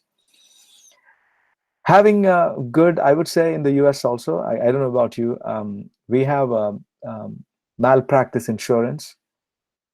I have all the clinicians have those kind of practices. That's a huge thing for us, being ready. For example, mine is about up to $3 million for each case. And malpractice insurance, you should have, like doctors take insurances for their professional practices. I think I don't know about the Indian situation, you may have. having that, or self-defense cases of funding. Again, those insurance agencies would provide you funding to self-defend yourself if you take time off from the from the clinical practice. Those are the things that you can do. I would say do things to prepare, do things to prevent, and also malpractice insurance and all those things should be a good thing to think about. It's a pretty, you feel lonely when there's an investigation about you happening after the fact. It's pretty a lonesome trip. Having friends, colleagues, peers, those are important factors. That's all I can think of now. Any other things? What do you guys think, professors in the group and the clinical supervisors? What do you guys do in your own supervisory context in India?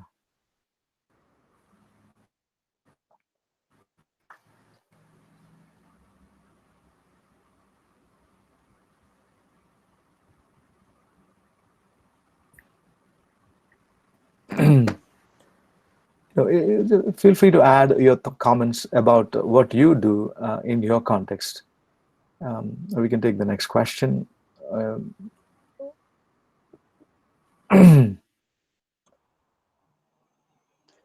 Could I ask a question, please, sir? Hello. Sure. Yes. Sure, Ruth. Hello, Yeah, I sir. don't know. Who's that? Emilia or Ruth? Okay, Who's I asking? think Ruth can go Hello? ahead. I will do the Sure. next. Okay. Go ahead, Ruth. Yeah. Sir, last week, because of me, a man was saved, and he has gone to a rehab. And I will have now only I'm started practicing because I'm studying still. So Okay. the thing is that if he come to know about that, I'm the reason for that, sending him to the rehab, because he tried to kill himself. And I found it. He texted me, and I contacted his mother in the middle of the night, like 1 o'clock, and we talked. And next day morning, Great, yeah. they actually saved him in the night, because he locked, the mother and father came out of the home, and he tried to suicide himself. And then actually, because he texted, I'm able to inform this to his parents. And then the next day morning, his brother and they took him to a rehab for the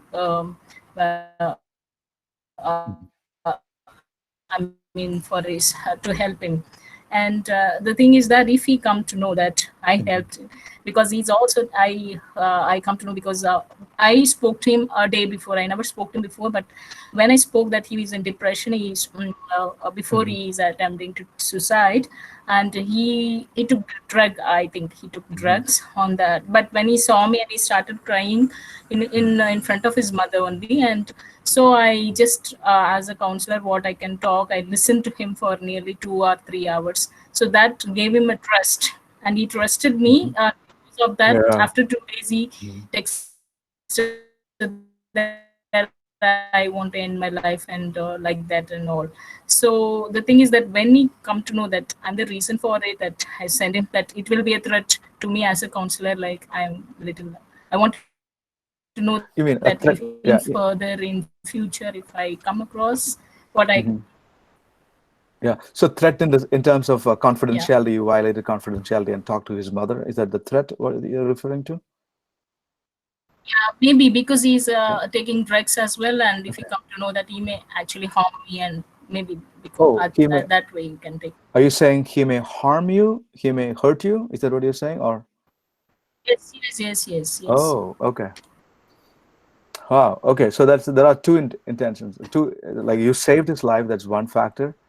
The other one factor you're talking about is he may be so mad that he may even hurt you. So your own life is sort of you could be a target of his kind of being upset about it, getting this. Okay. Of course, I think that's an important factor. Again, if you really sense palpably that there is a threat coming in your way, that's a different topic altogether, which means somebody maybe potential for homicidality, or somebody's targeting you, and that's an attack. That's a very, very dangerous game. So how protected you are, I don't know what sort of mechanisms you have in your community. Maybe you want to explore those. For me, if I know that somebody is coming after me, if I have clear indications of that, probably I would be alerting officials about that, those who can protect me. But again, you're right. We as professions, sometimes we may. I was thinking about probably a couple of projects. Maybe none of these could happen. Maybe he may be grateful. Maybe he may be mad. I don't know. So in what way, in what direction he would be thinking about it, I cannot. I can only speculate about it.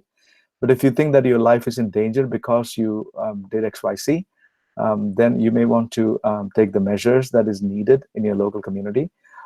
Probably sometimes our own anxiety and maybe get heightened in the process. What I have seen in the US context is that particular client I was talking about, 27-year-old.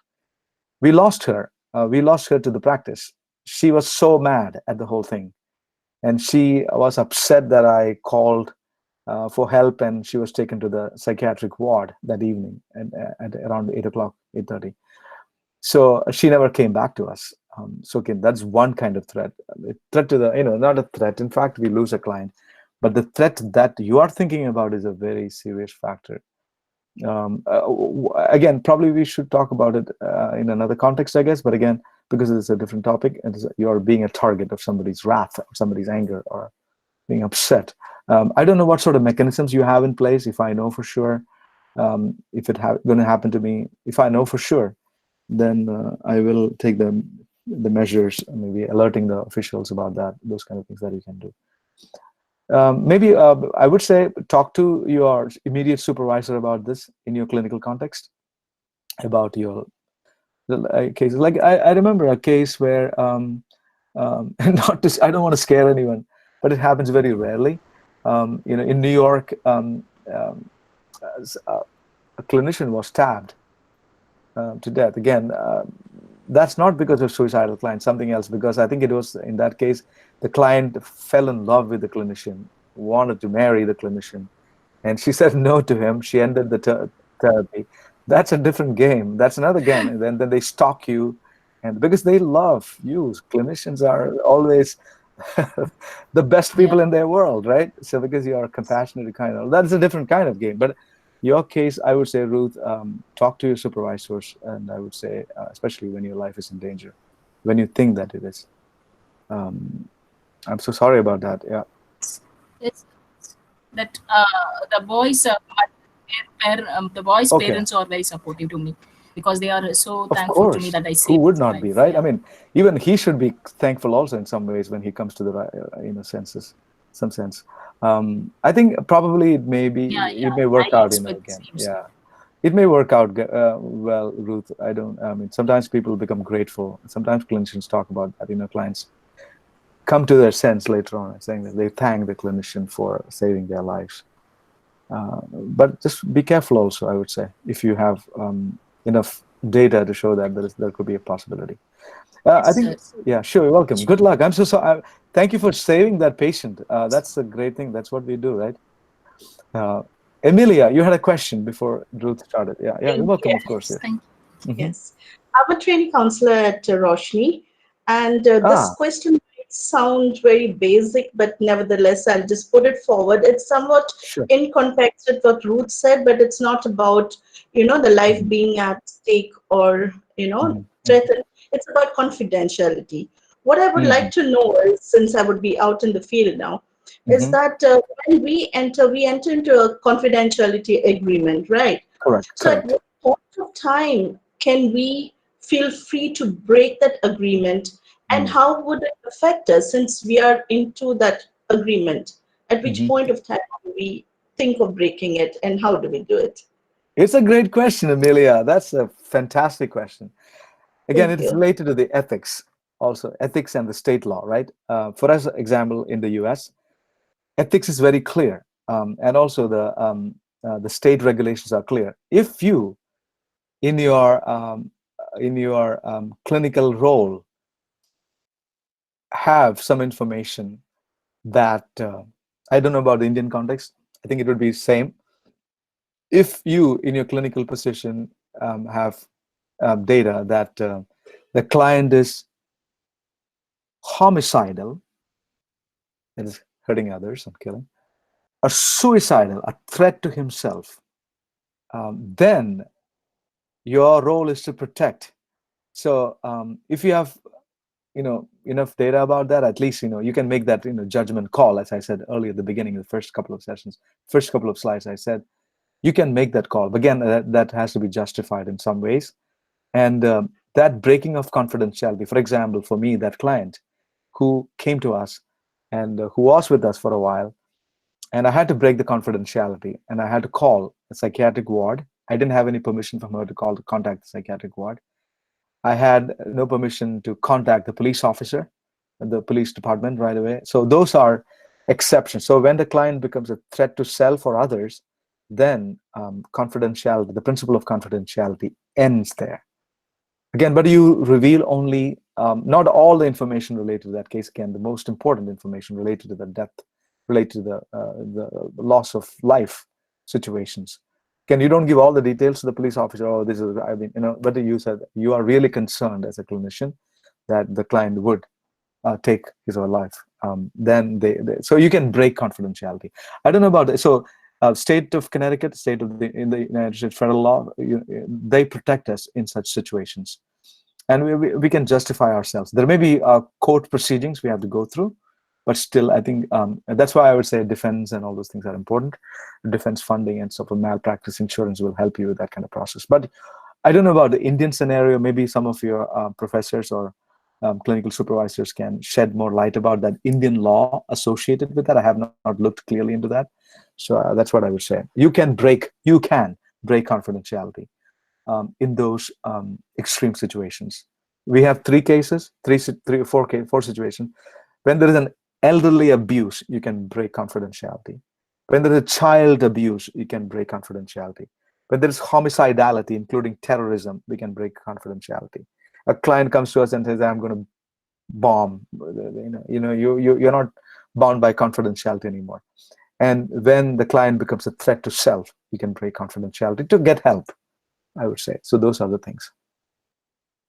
For condition, I don't know about Indian context. I think it's pretty similar, I guess.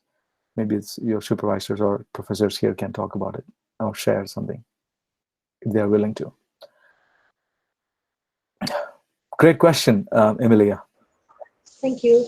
Yeah, you don't need to be afraid. Actually, that is, you are protected as a mandated, as a professional. There's a lot of protective mechanisms. Otherwise, we'll be in trouble, right? We have to break it out. Any other questions, folks? How many more minutes, Rosa, we have? Or I can ask some questions if you don't ask. I can ask you a bunch of questions. We have 10 more minutes. Oh, great. Okay. So is there any other question, Rosa, from the group, or any thoughts from your group from your professors or clinical group about these confidentiality factor or client threatening you or kind of related factors? Or I can ask another question. What are the common, kind of dilemmas that you experience in your community, or problems that you experience as clinicians in your community? Hello, sir. Sure, yeah. Rajani, yes. Yeah, so this is Rajni. So I have a question. Like you were talking about emotional issues. Like when emotional issues come up, we as a counselor can help that person to accept the thing and prevent suicide. But if the person is going through a physical pain where we can't do much, and the physical pain is non-tolerable, like it's Correct, yes. intolerable. And in such case, if person himself is begging that let me die, so shall we respect his his wish, or like no, don't die, tolerate this pain? What shall we do in this situation?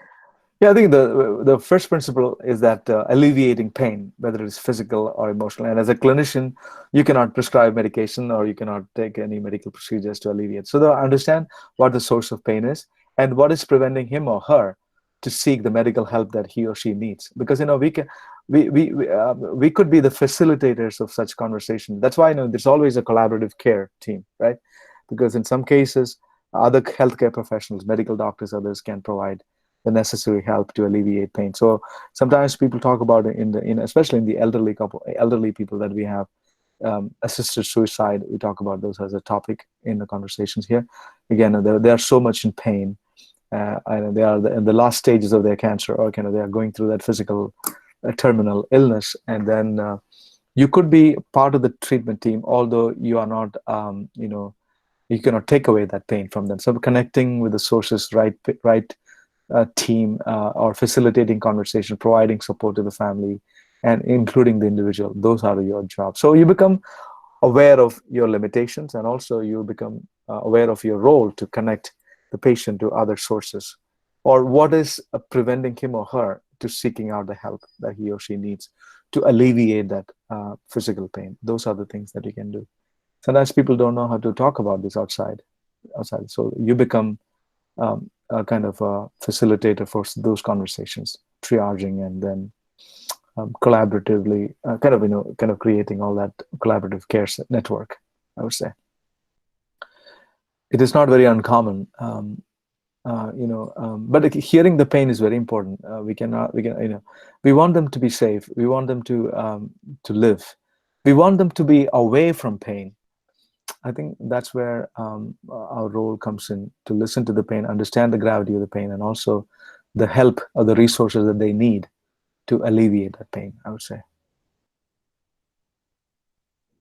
Good question. Okay, sir. Thank You're welcome, of course, Rajini. Good question. Is it a real case, or are you just kind of, you, is it a real case, or a hypothetical situation you're seeing? No, sir, it is a real case. Okay. And so I personally have gone through this, like when I am very intolerant towards pain. So whenever I have physical pain, I beg to doctor, please give me painkillers, even if it is like harming me. So that way I could empathize that person. So on that context, I asked you. Yeah, oh yeah, absolutely. And pain is a huge precipitator, I would say. Again, and sometimes, often people want to run away from that pain. And yes, in some cases, not you, but again, clinical cases, clients contemplate suicide. As I said about, one of my professors, zoology professor, he took his own life because of the terminal illness and the pain that he was involved in. That's such a huge loss. But there were many alternatives outside he could have done. But again, people did not know that this was happening. We found out about it from the suicide note that he left for his wife. So clinicians, we can do so much to understand, to help people talk about that pain, and then get the help. As I said, otherwise people may be in a tunnel vision. They may not even look at the options. Great question. Yep, sure. Rekha, is it Rekha going to ask a question, or somebody else? Yeah, go ahead, Rekha. Yeah, if a client has a family history of suicide, then what are the possible thoughts that client may get?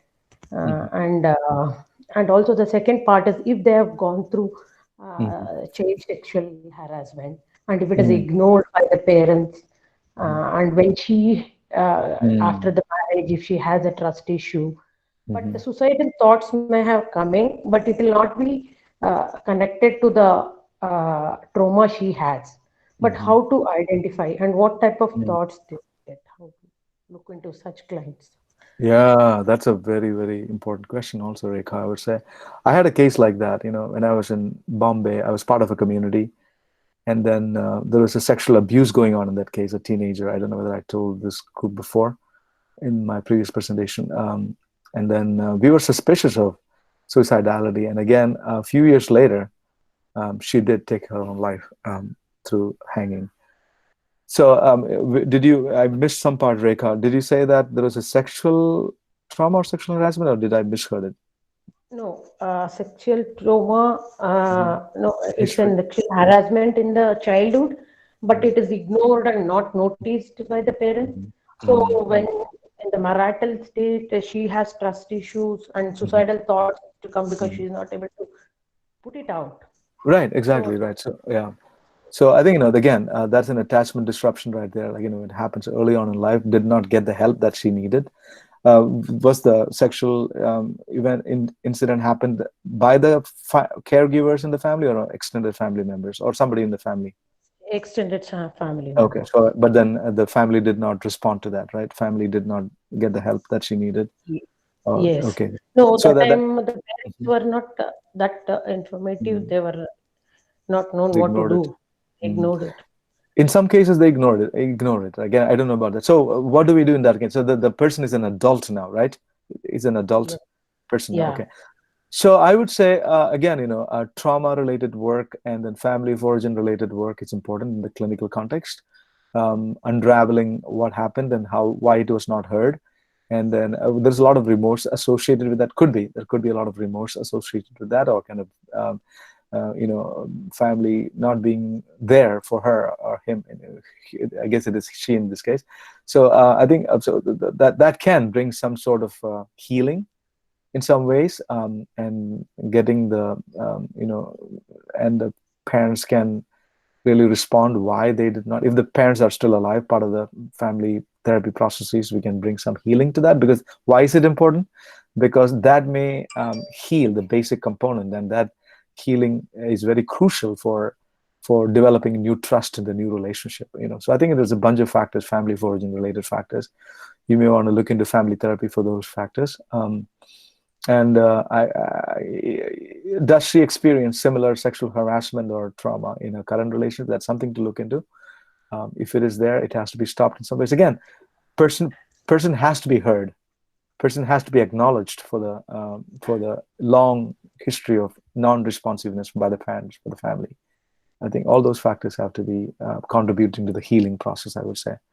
And then, is there anything else going on at this time? Other depression, other co-occurring factors like depression, other factors, or anything that are suicidal. So I think the point is, this can be worked out. It is preventable. Future suicidal activities is preventable. That's the research is very clear about that. But we need to address family of origin related factors if it is relevant and is at the source of the problem, I would say. So clinicians can do that. Yeah, you're welcome, Ruth. We cannot ignore those factors, the past, because the past is not past. In cases her breach of trust or violation happened from the past, non-responsiveness, I think it has to be addressed. And the sad part is also she could not completely tell her parents because her mother has a family history of suicidal. She had suicidal attempts. Maybe the child has not told what may that prevented her from. So that prevented her from telling her mother. So she was afraid that her mother would take her own life. So that's another factor. Again, we're talking about a family, victims in the family, right? Multi-generational victims. I think, or there are other conditions. I would say again, family therapy is the way to go in those kind of places, because we have seen a lot of results, positive results. Bringing people together is very, very important. Sometimes children think that if I tell my parents, I have seen it in pedophilia cases, right? In the cases of pedophilia, when there's a child molester, child abuser, and the child is telling the parent, do not tell the parents, because they're afraid parents would take their own life or get so mad or wouldn't believe it, or hurt the other perpetrator. A bunch of factors. Those may not be always accurate, because that's child's belief systems around it. So I would say now she's an adult, bringing that conversation is important, and also understand what the history of the family is important for the person to understand. It's not about unintention or the lack of responsiveness from the part of the parent as their culpability, but rather it's kind of a family issue. It may bring some healing. I'm pretty sure about that. Yeah, because I've seen things changing in systems. Yeah. So we have a question here in the chat box. Sure. Yeah. So it says, could you please tell me what type of support does government provide the people, those who are between 15 and 44 years old, in order to prevent suicide cases? Again, it depends on the state and depends on the country. For example, in the US, if a child, especially when you do DSM-5 and all those things, you will know this. If a child is experiencing any trauma or any spectrum related, whatever it is, and if the family doesn't have insurance, they can go under the state insurance. There's a free service available to those folks for the evaluations and the treatment intervention. So again, because the state invests so much into the children and their future. So if the parents cannot afford to get the treatment, the government would provide. So we have a program called Husky, and they will take care of that. I don't know about the Karnataka situation or Indian context. If a family cannot afford treatment, or if the child is in severe distress and then child is showing suicidality, And I think that the help should be available. I don't know, again, your clinical supervisors or those who know your, Indian context would know more about that. I would say state may have some provisions, I would say. I don't know. What do you think? Clinical professors, are you aware of any social work program, aware of any provisions from the state or from the district for addressing such situations? I don't know the Indian context, that's why I'm not saying. You may want to look into that. Okay, so I would say, you or talk to your professors who deal with those factors in the Indian context. In the US, we do have a bunch of provisions. They get the help. That's free services available to them.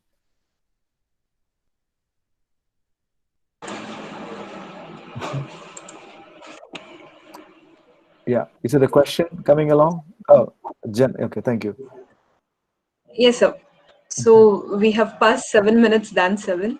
Oh, okay. So okay. Yes, I'm sure our participants have more questions to ask you and to listen from you. But I'm not really sure if we can still go ahead with the time since Yeah, we've I can already spend passed the. Yeah, I can spend another 5 minutes at the most because I have another class at 9 o'clock, which is 8:37 here. So I can take Yeah, another few all minutes. right. Yes, sure. No problem. Yeah. Okay, so I would like to thank you, sir, for accepting the invite for this workshop and for this webinar, and for giving this evaluative, generous knowledge about the suicide and how to help people with suicide. So it was not just helping the clients, but also to help ourselves. So it was a very good session to listen to you once again after couple therapy. So thank you so much for being here and for giving out the precious knowledge and also to help us to be more confident with regarding to dealing with suicide. At the same time, I would like to thank all the participants without whom I don't think we would be having this webinar today. So thank you participants for your informative questions, at the same time a lot of intrusive questions.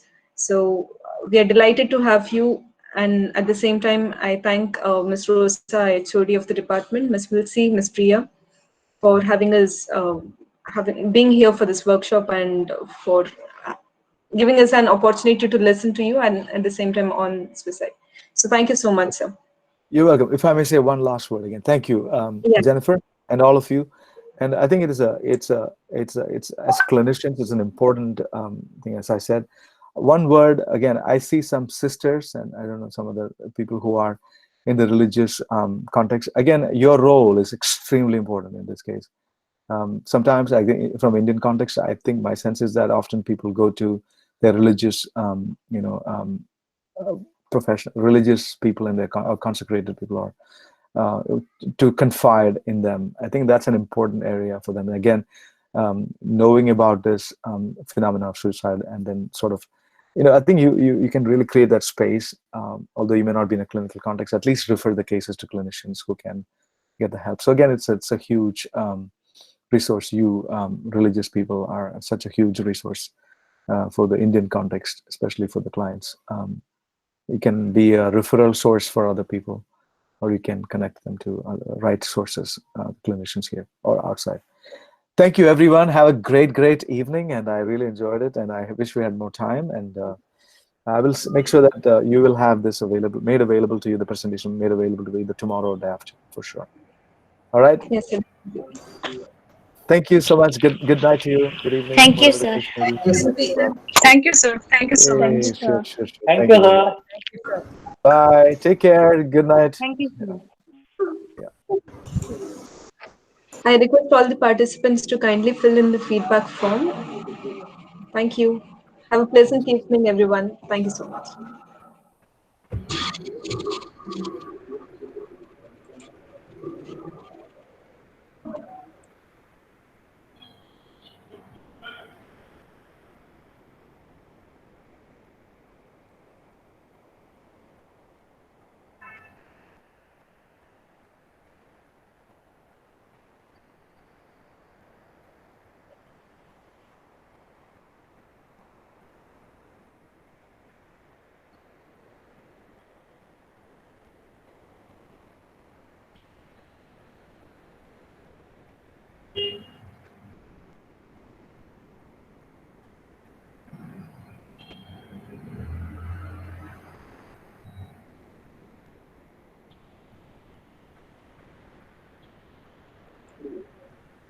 Hello. Hello, ma'am. Yes, ma'am. Today was a roller coaster. Oh God. Same here with network. I didn't know what was happening. How is Rishi, ma'am? Rishi went down. Then meanwhile I was presenting. No, I had one Wi-Fi and one net. Oh, At end of the day, what is data was getting what is got oh. I was praying till the end. Sometime I couldn't hear what was happening. I was just changing the slide, assuming he might have reached the. Ma'am, because I But called you. you I just came back from college once and I just wanted to call you and tell me now my network is going fine, but you didn't respond. So I thought it was fine. Because they switched off the Wi-Fi, but I was not having a range in the department there. So I came to my room because I was also not able to hear. I was presenting through my phone, so I put it in the do not disturb mode. So neither messages or calls, because otherwise it appears on the screen. No, so I was Yes, hearing from the laptop and presenting through the phone. Anyway, it in went on well. Like, yeah, participants yes. didn't have any disturbances. No, because while I was even giving the welcome speech, suddenly the criminology department they switched off the Wi-Fi. So I thought it would get off, but unfortunately my data connection was on and it went well. So I was not aware whether it was getting any glitches or anything, but somehow the other way I managed. Actually, I had informed them not to switch off that Wi-Fi today because since we are having webinar, I don't know what happened then. Maybe here you in our department it might be on, ma'am. Criminology is a separate, no? They might have. Criminal, you have a separate one. The entire college has one, no, ma'am. No, Separate. ma'am. There the Wi-Fi name is also different. It is criminology only. But Okay, I then. was having classes there till actually 5. So I got in between 4:45, and I told the students just that I'm having a like session like this. Like I gave them work and I just moved apart and I was taking the class. Suddenly they switched it off. I don't know what happened. I was like I thought it wouldn't be completed, but fortunately my data connection got connected and I could actually complete. So we are done with our